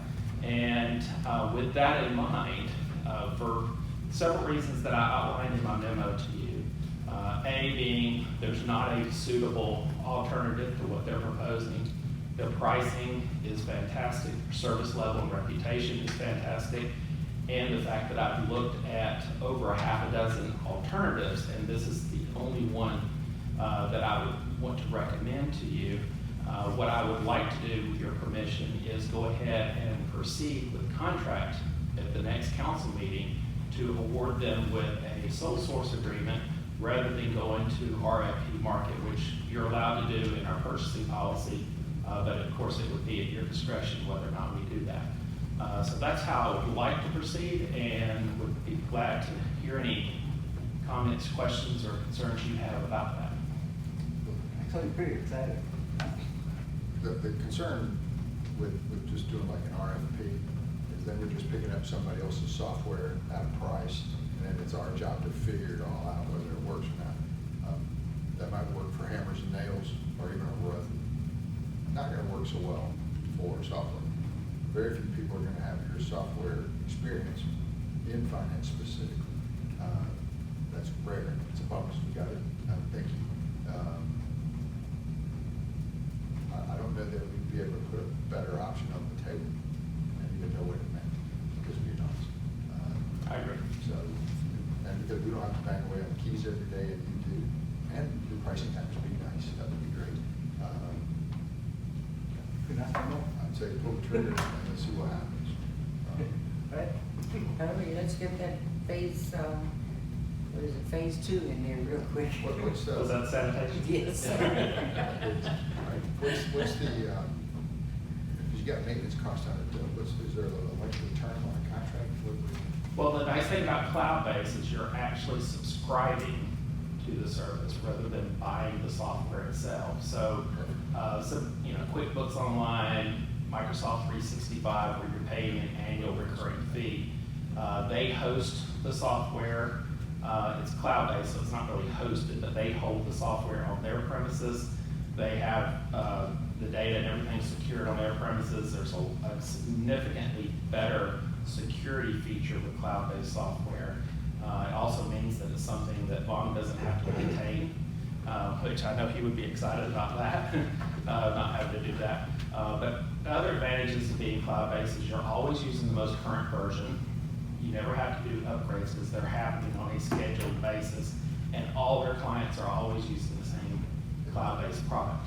Is the data stored on a particular computer, is it a backup location? The data is backed up at multiple locations, secured facilities And backed up around. 24 hours? Yeah. It's more than 24 hours. We're talking within minutes. You've got what they call hot backups. They're happening concurrently. So at any given moment, if you go down on one system, you're immediately moved over to the next. You don't see an interruption of service. What's the software code? Is it still SQL? That I don't know. So that, We'd be the first one in Georgia? We would be the first one in Georgia with the cloud-based version of BSNA, but we're not their first customer in Georgia. They have several. I was actually looking to migrate to them, not the cloud-based, but their regular software, just prior to me leaving Dunwoody. And, obviously I left, and I don't think they've moved since I did, but like I said, they've got several clients in Georgia, and I'm not talking about like 2 or 3, they've got quite a few, including some of the ones that I named, because that's just from personal knowledge. I know that these cities do it. I haven't asked for a full list of Georgia cities, but I know of several. And they're very big in the Midwest, so Illinois, Indiana, Michigan, that's their bread and butter right there. so the price and enough number of license for all the employees to use. Yeah. So that's to cover your finance software only, or for? I asked him to price it for 10 concurrent users, thinking we'll have the 3 in the finance department always using it. Then you may have someone in PD entering invoices and someone in fire entering invoices, et cetera. But I asked him to price it for 10 concurrent. But if we were to grow and expand the software so that more users needed to use it, it would not be a significant increase to add additional users to it. Any other questions? Good. All right, with that, I will bring it forward to you in 2 weeks. Sweet. Look forward to it. Good Thank you, job. sir. So item 5 and 6. We had some discussions about some small business grants, which we've done already one time. And then at least one member of the council had talked about, maybe a different type of grant. And this grant would be a business grant that in some cases, some cities do facade grants. And this one would be looking at some of the signage that has got some extreme age on it. and that might be, say, a shopping center sign that's 25, 35 years old, that just hasn't been updated. And that would allow not only the shopping center to have kind of a new feature look to it, but potentially the tenants that are on that shopping center. There's some rules that would have to go with that. And that was, she's not here tonight, so we might have to defer that conversation, but, we started. And because we don't know what the interest will be, there's several discussions that have to happen. First is, that's a good idea, that's what we're trying, so let's use that for more shopping center, those kind of signage, that's pretty old. The Lake Harbor Shopping Center across the street, they don't even put the tents on the sign, that sign's been there since the sixties. We got prices back yet on what a normal sign would cost? I mean, we could use a sample, like we could pick one. I'm driving down the road in my mind. But, and part of what Renee had talked about, if you all remember at the retreat, where she had some interest in seeing the use of our recovery money to include some form of support to local businesses. And so, furthering that conversation, we talked about what could we fund that would help the city at large while helping an individual business. And so, Mayor, I believe it was you who originally thought, hey, what if we tried to target some of these really dated signs, and everyone that was, just like when, Dorothy, I think you were on council when the U.S. Properties Group updated all their signage. I mean, it was just like it was a really big, uplift to the area, and the only thing that happened was they put in new signage, but that was a big deal. And so, to target a number, and actually it could be a program where you're doing an invite only, where we've identified properties that have these older signs on our major corridors, 54 and Mount Zion, and then Lake Harbin just here at the intersection. And you invite them to participate in the grant, but with, they don't get the money to spend it. Like, we might have some stylized drawings of these would be some options. Would we want every single one of them to put a sign up that displayed their individual tenants? Would they have an option not to? Those are the kinds of things we would internally need to decide. Let's just use Lake Harbor Shopping Center across the street. They don't have any of their tenants. Right. And that photo is in your packet if you want to. I'd be less inclined to advertise a shopping center. I'd be more inclined to advertise their small businesses, which I think matters. But the framework for that is the sign for the shopping center. That's correct, which basically said, okay, that sign doesn't do them Okay, any so good. so then we wouldn't give them an option just to In advertise. that case, the we'd say center. you have to advertise your tenants, Okay. because that's what's gonna draw additional business to us and, help. So when somebody does locate there, you have a space theoretically on the marquee. I imagine some places you may not ever, because of the city's own sign code, you might not have enough space to give everybody that option. So you might have some limits that we create on ourselves. But without really knowing the cost, in other words, what's a good business grant to get into? At some point, there's gotta be a dollar number. Sure. And do you foresee, or do you have any thoughts about whether it would be a cost share program? I think Or it would be, I do think it would be, replacement? where you go in there and say, let's say we come up with a sign. Let's just say, using some of the past signs that's through the city. I think it's a very clean sign cost $25,000. Back in the day, the sign that we had up there toward, on the old Waffle House property, that was $25,000. I gotta imagine the cost of materials has went up a lot. I'm thinking it's gonna be a lot more than that. So let's just say that the sign say 40,000. Then I would be looking for something, say like $1 for dollar match. And we'll participate, but you've got to participate halfway. If those numbers are reasonable. It's a $200,000 sign, maybe not. But nobody's got a $200,000 sign in it. And that's a choice. So you don't want to put your tenants on it. If it doesn't help draw business, why would you do it? Well, I mean, I think it's precarious, true, but all signage is gonna draw business, be it new, different, I don't know, but otherwise we wouldn't have such a big war over signs, right? So I do think I could see the wisdom in. Lake Harbor Crossing doesn't let you do it. In other words, you can ask to be on the sign, the answer is No. Yeah, but. It's got new owners since then, so. Plus, if we're funding, if we're funding a sign, then, you know, we could, I guess you can't force them to put their tenants on it, but could we? Could the part of the grant If you want our program money, be, I think we can. that, you know, that, And also, you know, at curb appeal. yeah, and that's what I was gonna say, this is product development all the way. Yeah. So, you know, I would even say, if say if we had no interest in the cost share, why wouldn't you consider paying for it all with the stipulations that you get to make certain choices? Because other than tearing down the building and rebuilding it, what can you do better for your corridor in terms of product development? I think if they ask us to pay it all, it pass. Because to me, Well, that just means you're. I don't mean you really them don't asking care. us, I mean us creating the program where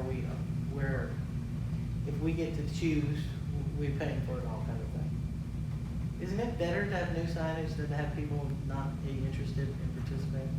Not disagreeing with you, but I'm just, I like participation. You know, if we're helping you out and we're saving you money, and businesses are not famous for getting opportunities like that, then you just told me no, you know, you pay for everything. I'm not a real big fan of that. Then then you may not get Why, to do something either.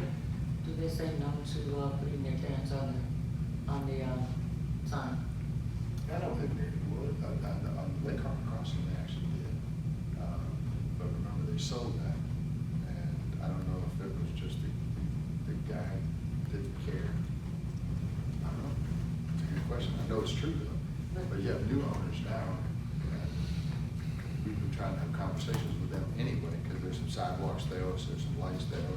So we You don't have anything that says that you have signage up on your tenants? I mean, Your- to at least let your people sign know code is where they are? Specific to size. Yeah. And then depending on the type of shopping center or sign, you have a monument sign is a limit of X, stanchion sign could be Y. The width of it or the size of it is determined partially by the size of your shopping center.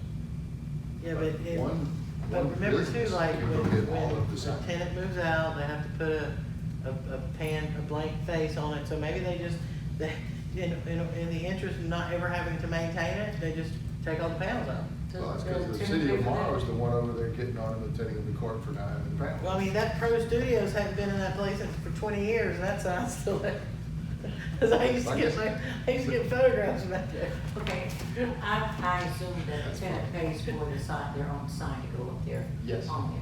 So, As a general rule, no, normally, Right. so let's just say you're in the shopping center and you want, your And space comes in. exactly, I wanna Usually be you want to take advertised. the other guys out, put the new one in, which Right. is yours, and you want it, you want all the Yes. signs you can get. Yeah, but if you move out and there's not a tenant to take your place, the property owner's responsible for making it a blank panel. well, we can have a little extra blank panel to slide in there for the one. But I don't think they don't wanna maintain it, is the Well, problem. that's because they can't, it's a sign company, those things aren't just sitting up there with glue, I Why mean, you not? gotta get up I'm just there on saying, a bucket so truck. the you best way gotta put to a keep from ever having to property pay for the manager. maintenance is just to take it down. But why don't we, let's find out what a decent one costs.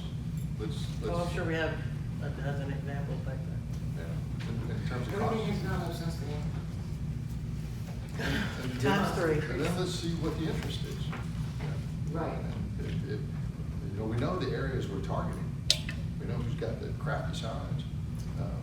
Yeah, in fact, I think we have a picture of all of them. I don't think I missed it, but. Okay, so we know who we want to get to change their mind. Let's see what we can do to negotiate that. and get it. I will say this, the non-day moon sign itself isn't old, but the structure is old.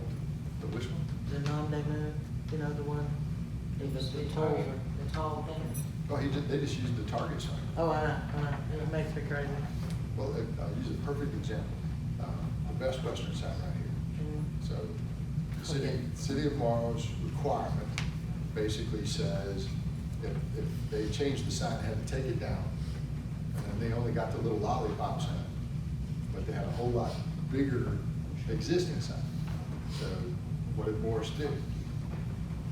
Like super glued the Best Western sign onto an existing pylon sign, which was the old, what was it, David, it's not Davis Brothers. Davis Brothers, yeah. Okay, the original Davis Brothers sign. So if you wanna know why you have a 1967 sign, because the city of Morrow wouldn't let them do anything else.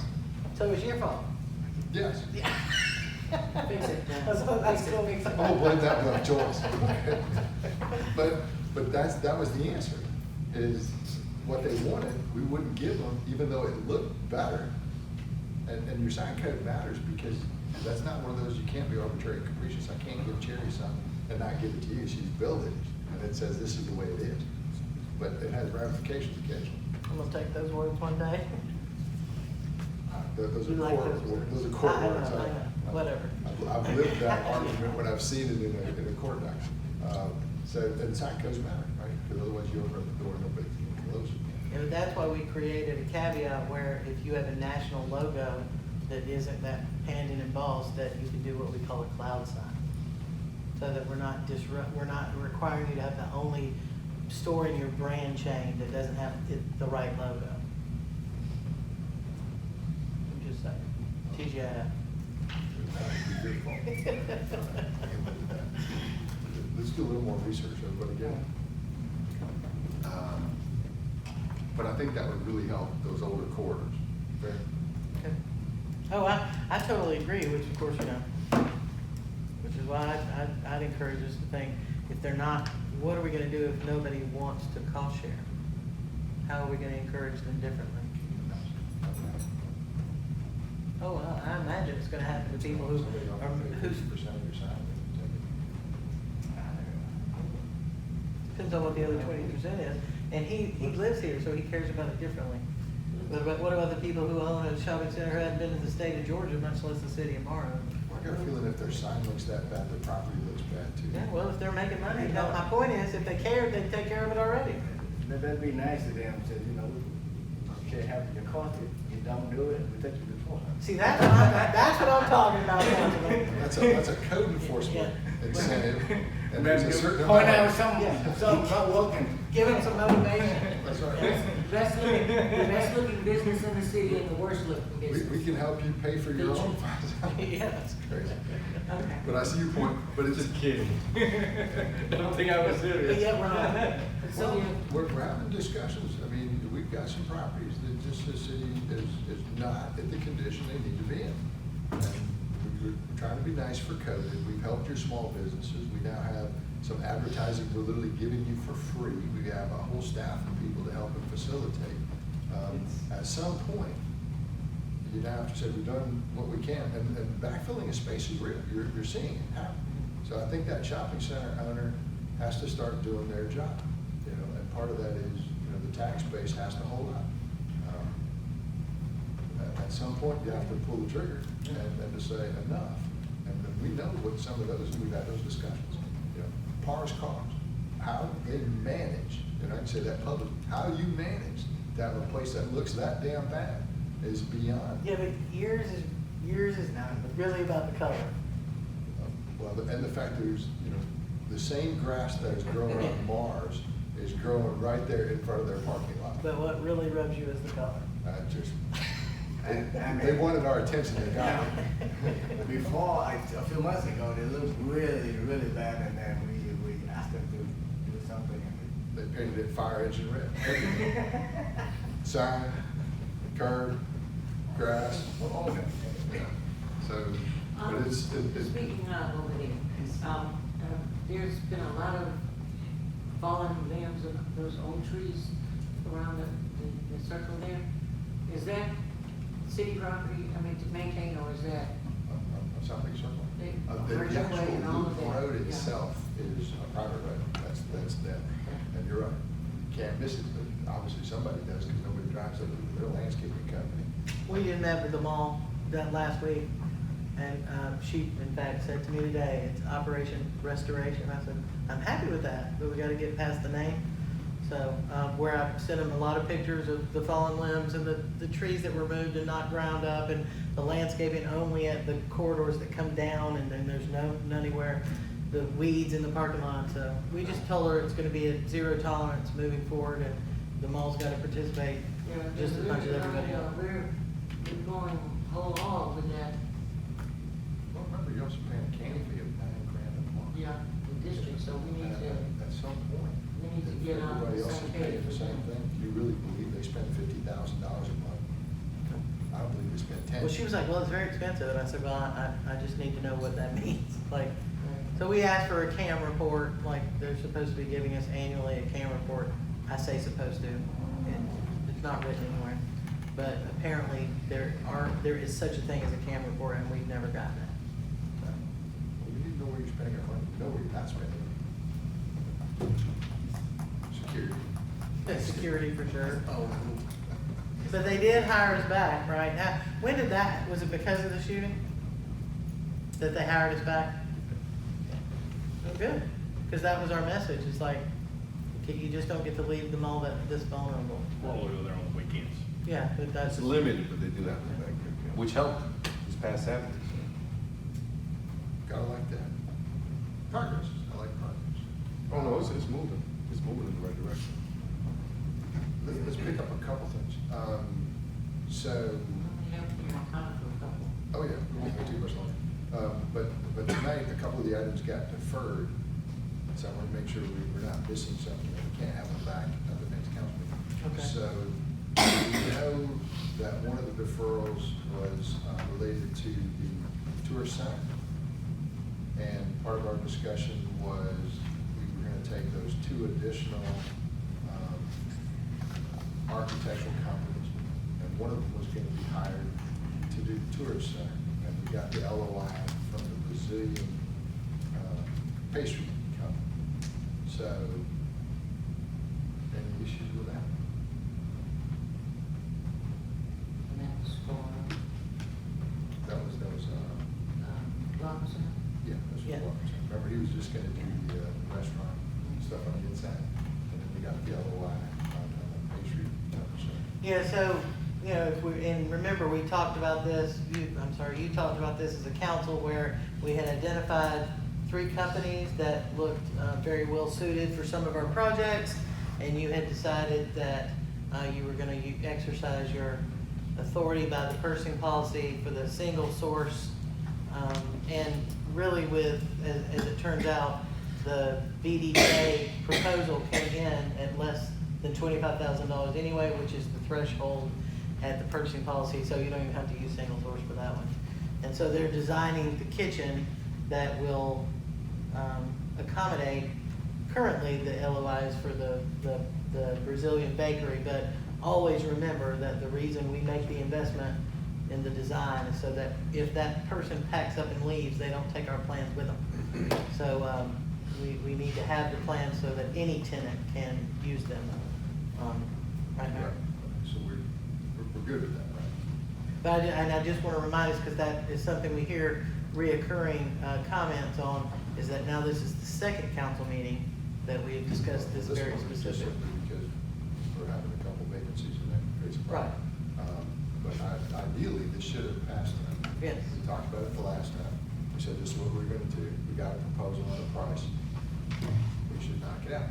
So, any unforeseeable things that will cause our price to increase? No, that's their set number. It's a design. No, because it's a design, that they won't be working with materials. They just, Well, if you have the design, you price out Right. the construction. Well, and I will say this, so in the proposal, you may or may not have noticed that as-built plans are not part of the deliverable. So what I was gonna ask tonight, had it been on the agenda, was, because I talked to Brian with BDJ and asked him that if we wanted to make sure those as-built plans were included in the deliverable, and he said it would be about, $400 more. So, that does give us time. I'm gonna have them go ahead and include that in the price. So I was gonna ask for like a $20,000 cap. I'll give you AutoCAD. Okay, it still said that, because it 19,250 is his, Yes, ma'am. Oh, so But if I ask him to include the as-bills and he's estimating at $400, that will be $19,650. And we have to vote on that because it's a splash. Yes, that's right. Got it. All right, so we just simply put that on the next council meeting. That's right. That's- And I'll have him amend it to include the as-bills. Then the next one was dealing with the other company, the third company that was involved in that. No, that's not. No. Uh, So we one was don't the have one Napier from House. From the other one yet, right? So the House, that was a design. The Napier House was the structural, the architectural engineer and the MEPs and the sprinkler plans and all that stuff, so that we would have a design to move forward with that construction, including the addition of a kitchen off the back. Now, so that would be something that, but I will say this, caveat. So I am recommending Advanced Design Solutions. However, I had asked them, because if you go to their website, there's only one sample of a commercial piece of property, and I had asked them for additional and some contact, some references. So they hadn't gotten it to me yet.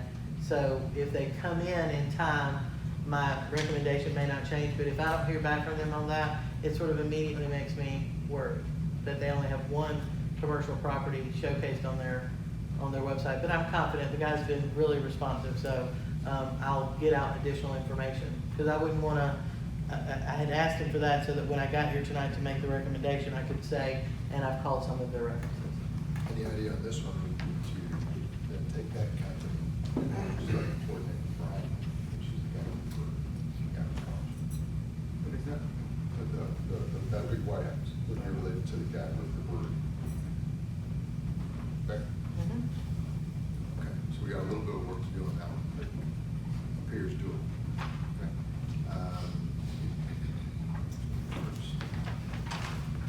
The floor sanding? So, as I sent out the email earlier today, is that, I think we were all sort of expecting, we're gonna have to, and all we'll do is just throttle back for a second, post it. It's likely that everyone that submitted a quote is just gonna resubmit it, and maybe we'll get other ones, and that's great too. But we will have to follow the sealed bid procedure because all the quotes came in so high. So that, but it's headed in the right direction. Yeah, yeah. But ideally, you'd like to have that floor sanded. We got Lunar New Year and a few other things coming. And the car show won't be able to go in there if the floors aren't Not done. yet, but eventually. we'll- Right, sure. But there was some discussion about the doors on the front. I think it's Yeah, changing but this. that's a 2-day thing. I don't worry about the doors, and that's a cost that's, less than $5,000. But we can't put cars in there without the nails coming off the floor. We need to remember that. So, do we have a timeline on this? Well, Condition. once we do it, and the project starts, it's 2 to 3 days of work, but some of the proposals said it would take 60 days to, get it in their schedule. But the work itself is between 2 and 3 days. Sweet. Okay, I like that.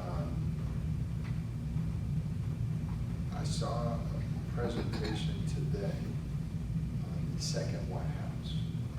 Okay, yes. And it's the first time I've seen it. Now, This the barbecue place? it is. Okay. But I had them, I think you went from Zoom to, Basically, he was using his account, but then we convert over to our account, so way the meeting can last longer. no, that's fine. You just did a WebEx number or something like that. Right. Okay. To see the presentation? Yeah. Well, it was a presentation, but I had us, we hit the button in there that said recording. Then it should be on the account. Can we get that to the city council? Yeah. What I can say is this particular designer, he's not 100% ready yet, right? But he has created a 3-dimensional drawing of the building, right? Answers all the questions. He's not he builds restaurants, but he doesn't lay out kitchen equipment. So he has a list of people that he has worked with in the past that does his MAPs, his structural, and all these others. You're gonna like the building. It's a 3-dimensional design, inside and out. Second story seating, side entrance for ADA, side entrance for the top floor going down with a set of stairs, kitchen on the back. Cute design. And so unfortunately for him, is you've got an architect that's already moving, through the private company, right? In other words, a private developer. They're a little nervous that they don't have any real documentation from the city saying that, we picked you out of that building. So they've got our assurance, but they don't have much else, and they're spending some real money. So, and of course, the architect was a little concerned about that. I've got a lot of hours. You'll see the design and you'll understand he has a lot of hours. Sure. So we don't want to leave him hanging. That would be a mistake. But I did say, look, if we take care of him, then he's got a series of other people for MEPs and things like that he has. This is where we had the discussion with the private sector, basically saying, if you pay 100% of it, you don't have to do anything with us, right? You don't have to bid it out. But if we're going to be part of it, we have to have some options. Right? So, but they're well on their way. So we got to get a feel for the city a little bit as to how we want to handle that. We said go, they did. I don't want to tell them stop, and you need to see what they've got in the design. So at least the architect, I think, should be covered. The MEPs and other stuff, let's see how that goes. But I got his price, it was $3.50 a square foot, came to just a little under total for the full design, all the way to a set of blueprints for just the architect, it's not MEPs. Very similar to what we've had in the past. So he said it was about 11 grand. So, I mean, this wouldn't be a situation where you would consider letting them do it all, and then they realize it in the lease? Well, what I asked you to do was between now and the next council meeting, go ahead and give us your total, right? You told me what your section's gonna be. You told me you have a series of people you consistently work with for other engineering. You know yours, right? Then give me everybody else's. And I got a feeling it's gonna come in very similar, right? But the idea of making the tape or recording, if you will, was so that everybody got to see exactly what we saw. And you're gonna like it. So it's a nice little building.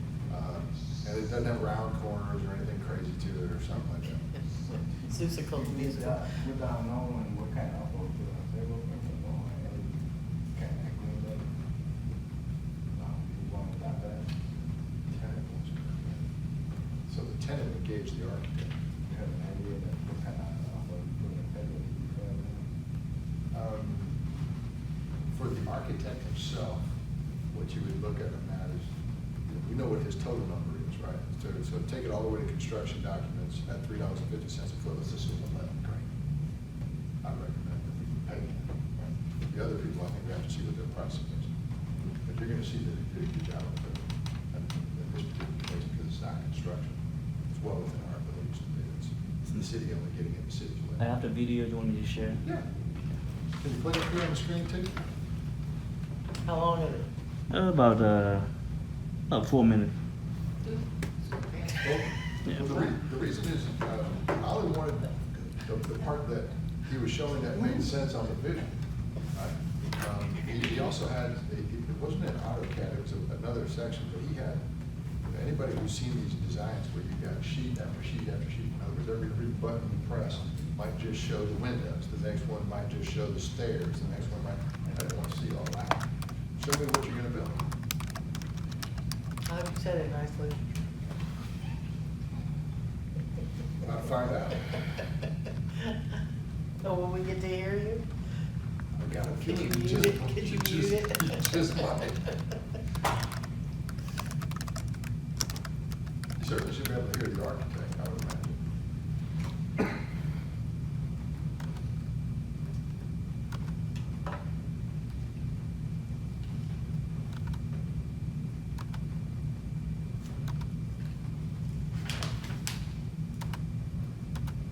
I will say, architects are a little boring.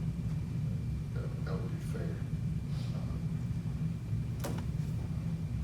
Surveyors aren't boring, but architects are pretty. What? What was his name? I met him at the meeting last Thursday. Carlos. This guy's name was Carlos. This isn't the guy that went to LSU, was it?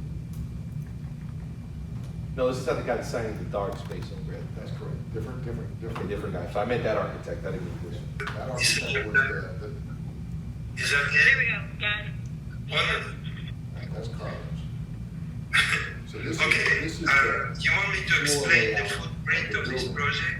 He'll go into the three-dimensional concept. We'll catch up there. Alright, this is a drawing. This is a drawing of existing. This outline is how we are enlarging the building. Okay? So I can superimpose what is existing on this, but basically we need to grow the kitchen because we don't have, You need some water? in this type of approach to the project, we don't have enough room for it. Okay? So let me show you. There you go. Everybody's familiar with the building, right? Is there a way you can pause that? Okay. So we keep basically. Right, so that's the front. And you see how down here at the bottom, so he's got the seating. They've come up with a way to build the second floor, okay? On the left side is an indoor-outdoor bar. Is this the White House? Yes. You had me at the bar. Not the mansion house, but the regular White House that's on the side. And the indoor-outdoor bar, the separation of that for weather is a glass garage door. Slide With out. AstroTurf? No AstroTurf on this. Okay, keep going. The blinds, garage door, slides, all that, in sections. It was a sectional something, but I think it went up rather than sideways. We asked numbers, and it was kind of like, what did we think it was gonna be? Because we said above 100,000 was a construction work project, and the number we were looking at was in the mid-twos-ish. So I'm gonna say maybe a little more than that, because remember, you got those. Oh, yeah, and I mean, now, of course, this kind of project, if it's us, we'd be bidding it out, and it would have to have a general contract. Correct. Okay. Right. It's gonna be more than two. More than almost like. I think it'll be that high. When you leave out materials, then you might be, and the guy's been on the property. So those are the questions we were asking. And then remember, your potential tenant has to come up with some cash. Okay. All right, keep going. When he turns it to the side. The front of the house as it is, we are adding required access, stairs and ramp All right, so the one on the bottom is the ADA. to the first floor. And then there was a requirement, I guess, from the fire department. And so all these that I'm highlighting here is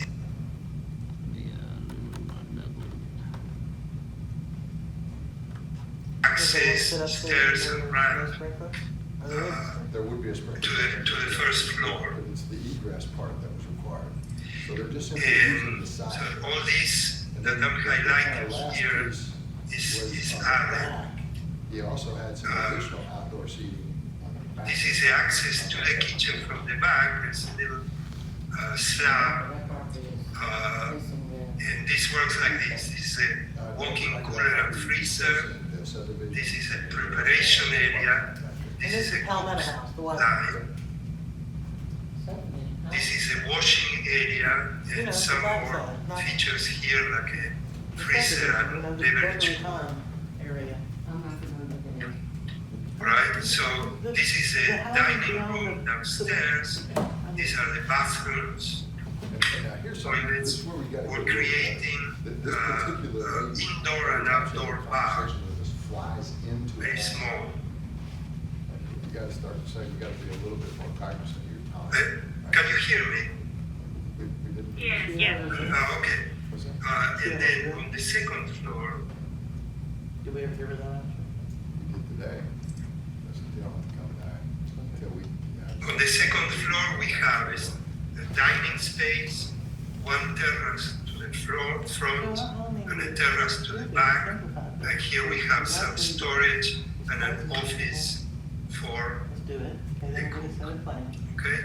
So that's basically the layout. Electrical, plumbing, structural. So he's only the architect. He's the only- So as I was saying, we are adding I think it's gonna show us. to the existing house everything you see here. Okay, you can stop right there, you can hold that one. Are you saying that the two-ish number was not the construction of it, but all the electrical and all that kind of stuff? I think your entire set of plans is probably gonna be in the 30-ish range. Okay. somewhere, very similar to what the other ones are. Then it's a residential house, and there's not much to it in terms of square footage, there's 1,700 square feet downstairs. So Can you get us up in the door next council? that was their goal, is, so the idea was not to just have a conversation to talk about it, it was to sit there and go, first, my city council needs to see that, because that sells. And you sent it to him, send it to the council and copy me? Yeah. Oh, Charles, And then copy. to make sure that he's got the supporting team, if you will, for all of his stuff, with the cost that comes with it. So if you're gonna have your mechanical, electrical, plumbing, what is that gonna cost? They were a little concerned, that, he was a little concerned, okay, I'm spending a lot of time in here, who do I need to have a contract with? You can have a contract with the tenant, you can have a contract with us.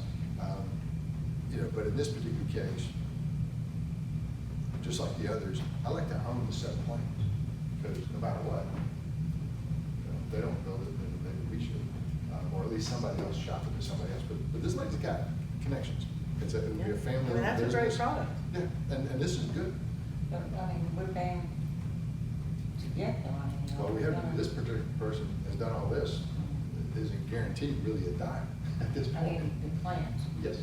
We're gonna own all the, We want to own all the plants. I believe that would be a good answer for us. So this is just simply a portion of what he has. Now, unlike the other ones that we have, those guys are just on paper, right? This guy is actually moved on a set of designs that you can actually touch. That's not bad. It's a good visual. Absolutely. So whoever Carlos is should stay in our arsenal because he does things a couple of different ways. Part of this is he's showing his client, now in this case, the private sector, this is what I can do with your building. What do you think? And they like it. And you go, okay.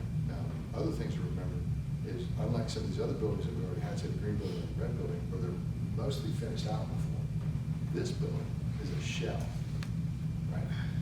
So you don't have to worry about tearing things up tremendously because there's nothing in it. Right. Now, we did have 2 electrical panels in there at one time, so those feeds might have been cut or something like that, but the other portions were not. But that's a good visual to help you, so. Yeah, come on, His name is so much more Carlos. compelling. is that Carlos in the corner here? It is Okay. Carlos in the corner. Is that him? But we should have not only all of his information in the very near future, but we would have all of his team and their information too. I think this will be a good guy to have in the future. And that's all we're really doing, is putting together a series of people who can do projects for us in a manner that we want. Right? Yeah, because that really helps, for him to show us this right here. And for those of us who are visual. And that part is not AutoCAD. The stuff that you saw, that was the boring stuff on print, that's AutoCAD. Right? Yeah, the design installations, the guys who did the speed tables out here, Dorothy, I don't know if you remember, we had talked about putting in a new pavilion, and they did sort of a digital drawing like Right, this. yeah. This is some software that architectural people use, but we, at the time, the council decided it was too great an So expense. I'm hoping to have that, and then remember that this particular house, Louis never moved forward. So once we ran out of the other 2, if you will, this is the one that has the best second floor beams. The purple house is really thin, 2x4s. The yellow house, not quite so much, but this one's got enough support there where you can make an argument that you can put people on the second floor. Now, he's already having good discussions. He's like, you have a set of stairs in there, but your set of stairs doesn't meet, oh, behold, some code. So he's like, you gotta take stairs out, and you gotta give me something 40-some inches by something. I asked him if he's putting in steel. He said, no, it'll work. Just not the ones you have. And he said, they're good residential stairs, they're just not good commercial stairs. So you're like, okay, but it's a hallway right there. So obviously he's got So some. it was the width of the stairs, you're saying? Yeah. So there, but he's got it drawn, which means he's already taken some of that stuff into consideration, he's already got it figured out. Width, not the, they call it the right I know that each one of the steps has to be like 13 Right. inches down or something. Yeah, well, it's interesting because, it's just like attorneys, you get one general contractor who will say there are these caveats that a local government can waive certain things. Waive is not the right word, but he used something like, so if it's a banister, say, for example, that technically should be this, but because y'all own it and you're holding the liability on it, that you can actually say you're gonna absorb that, something like that. But then you get another general contractor that says absolutely not, you know, you gotta change it out. Well, even he had discussions about, you know, if I was just doing this for my private client, this is what I would deliver, and this is what we would do. But if you're the government, then I'm gonna have all these other documents that are gonna go in there, it's gonna be a lot more expensive. That you have to come up for, I mean, that you have to. Right, and I just said, look, why can't I do the exact same thing? The code just requires me to bid it out. The code doesn't necessarily require me to have a lot more documentation than what you would have done if I was in the private sector. Why do you have to have that? He didn't have a solid answer for that. But somewhere in there, I guess, is the question of the day. He did ask, how do you know that they're gonna build it to my plans? I said, well, that's a construction oversight if you want part of that.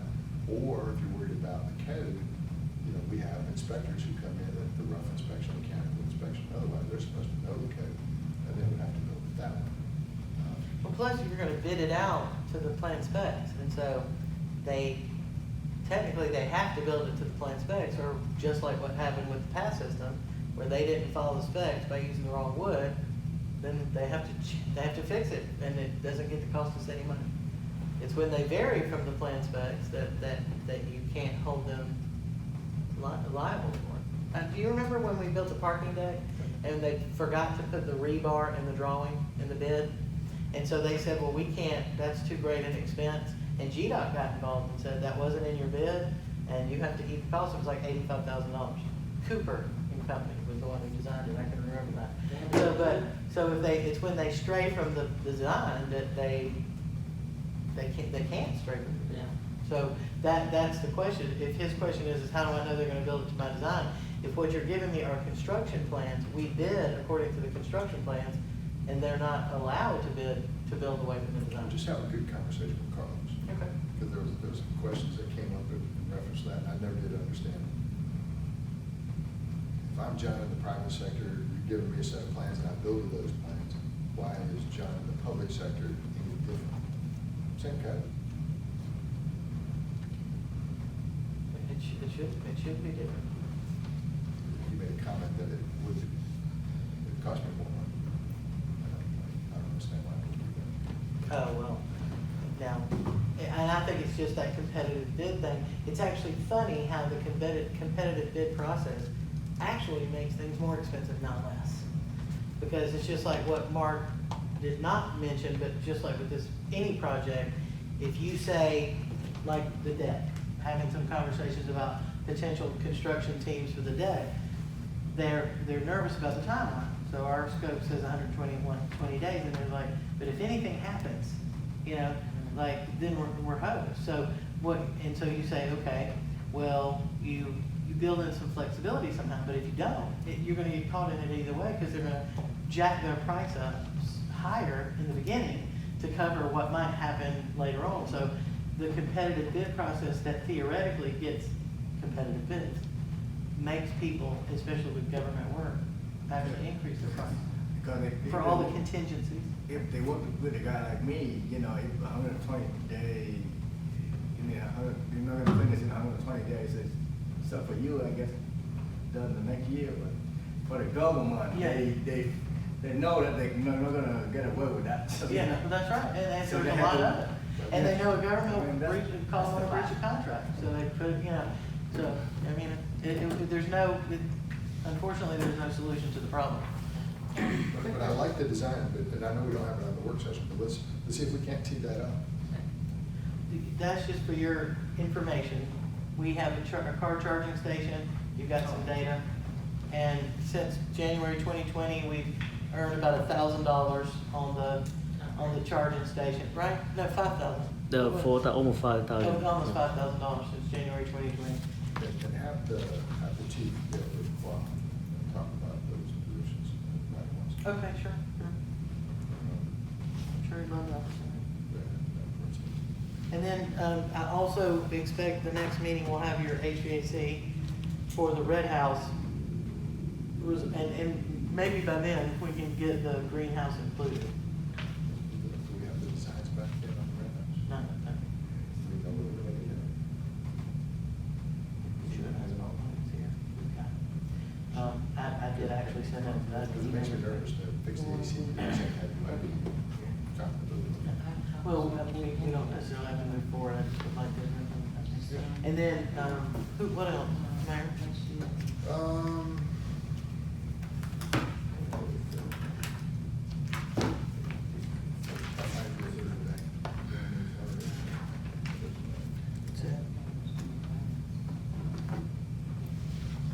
Because if we got that secondary company on the 15, we don't have a proposal from them yet, right?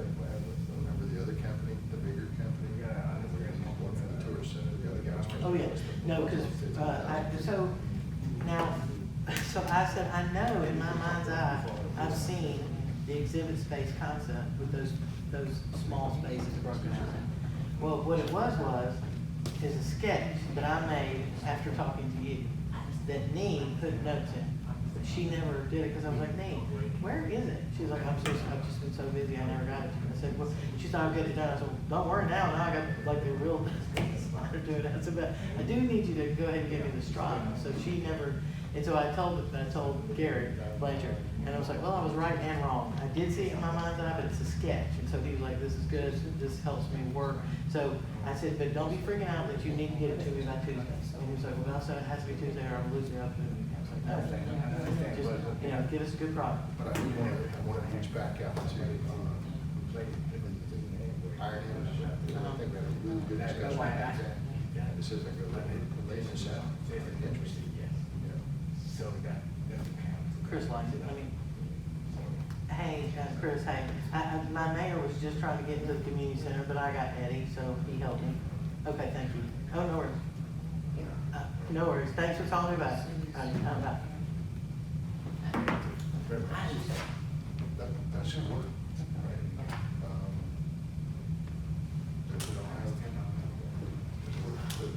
The remix, and we're getting a number of things back from that lady on the remix, but,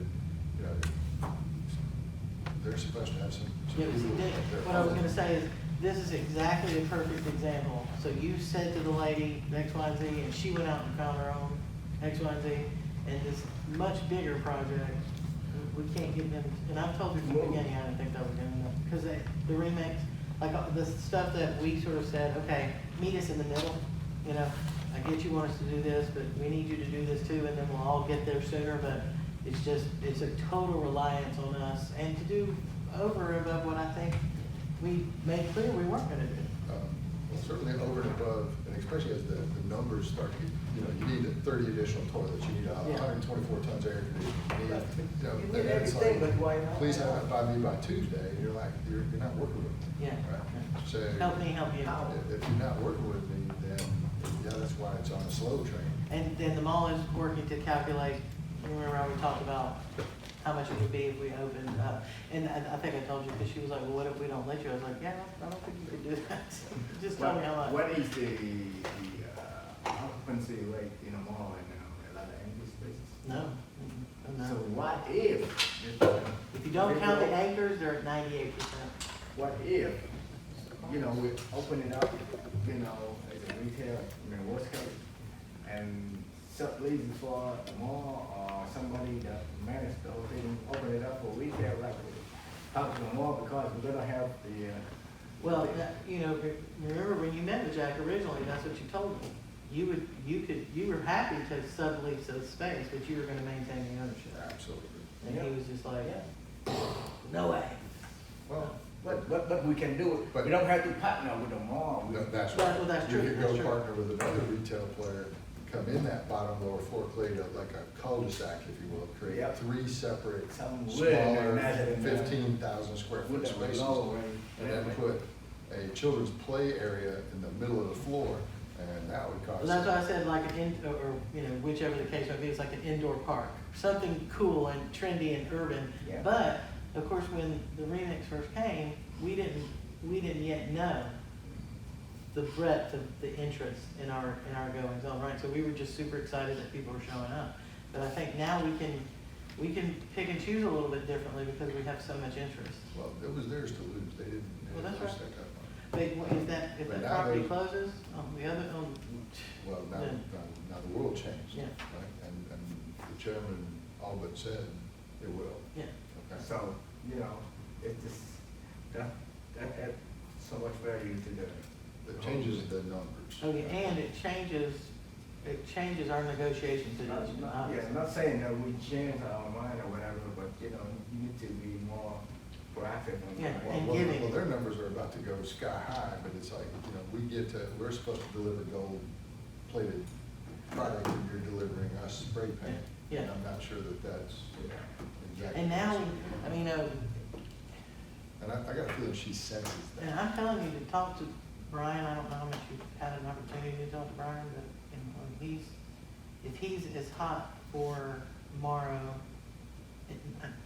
I won't say, if his eagerness to be a part of Morrow maintains, the exotic car Brian, not the BG Brian, we got a lot of people in there. It's like, you know, it's sort of a, not the sky's the limit, but you have tapped into somebody who has real access to somebody else's, you know? That's okay, I'm not saying anything. Well, and we met, I met with the tax commissioner today for lunch, 2 hours. And then he brought a developer in that already does business in this county in different capacities. I want to go look at some of the product that he was talking about. Who's he talking about, do you know? 2 hours, you can't come with. More than one name. I didn't have a business card. Anyway, That's not. I can ask, for me. I'll ask the commissioner. But, think of it as maybe the pocketbook projects being bigger than what we've been playing with, right? Okay, to that end, so we also spoke to the tax commissioner today, and, so we may have to, you may see on your next agenda, and I would consider it to be an emergency. It's due by the 24th It- of August. Oh, it is? Well, our next meeting is the 24th. But remember, he said he could send in the digest, and then as a housekeeping measure, we could do it after that. After So, that. it's just he may need some clarifying language about the exemptions. He was asking for, Like veterans the and senior $60,000 citizens and stuff like that. And we couldn't find it on a previous, resolution or ordinance. So he was gonna send us a sample, so that since they're gonna be doing our tax billing, that language by his code is required some local resolution that says that these are all the tax exemptions that they're gonna do for us, through their billing, so. That only be one, right? Huh? Do the homestead exemption? He made it sound like it was gonna be like the seniors, if you wanted the senior citizens to have access to some exemption, right, and the Well, he was veterans. talking about the homestead exemption before the one that we're voting on to add to the ballot. He was. Yeah, saying he's talking something about what we have in 60 place now. Yeah, about Yeah. $60,000 or something like that. No, that's just the homestead exemption, but Well, I that's thought what he he was was saying talking about. something. But anyway, he's gonna send us a sample, just He let you did. know, we talked to him too. He has some legislative needs that we may have to fulfill in order for him to get that tax billing. But he's gonna do the tax digest and we're gonna do it as a matter of course. Because I felt like we had already made the commitment to go with the county, Oh, yeah. so we're gonna give him whatever paperwork is And that's gonna necessary. start, Huh? for this year, Yeah. Yeah, that's fine. So that's all easy enough. after. Yes, you have it by 20. Well, it's magic 9:30. Kept going Okay. as long as I could. And I don't wanna talk to you people anymore, I wanna go home. Well, not a bad thing. We'll pick it up soon enough. How's Lavender's bike? Is it okay? Oh, yeah. Yeah. Once she got the sympathy vote, she was good. Well, good. She needed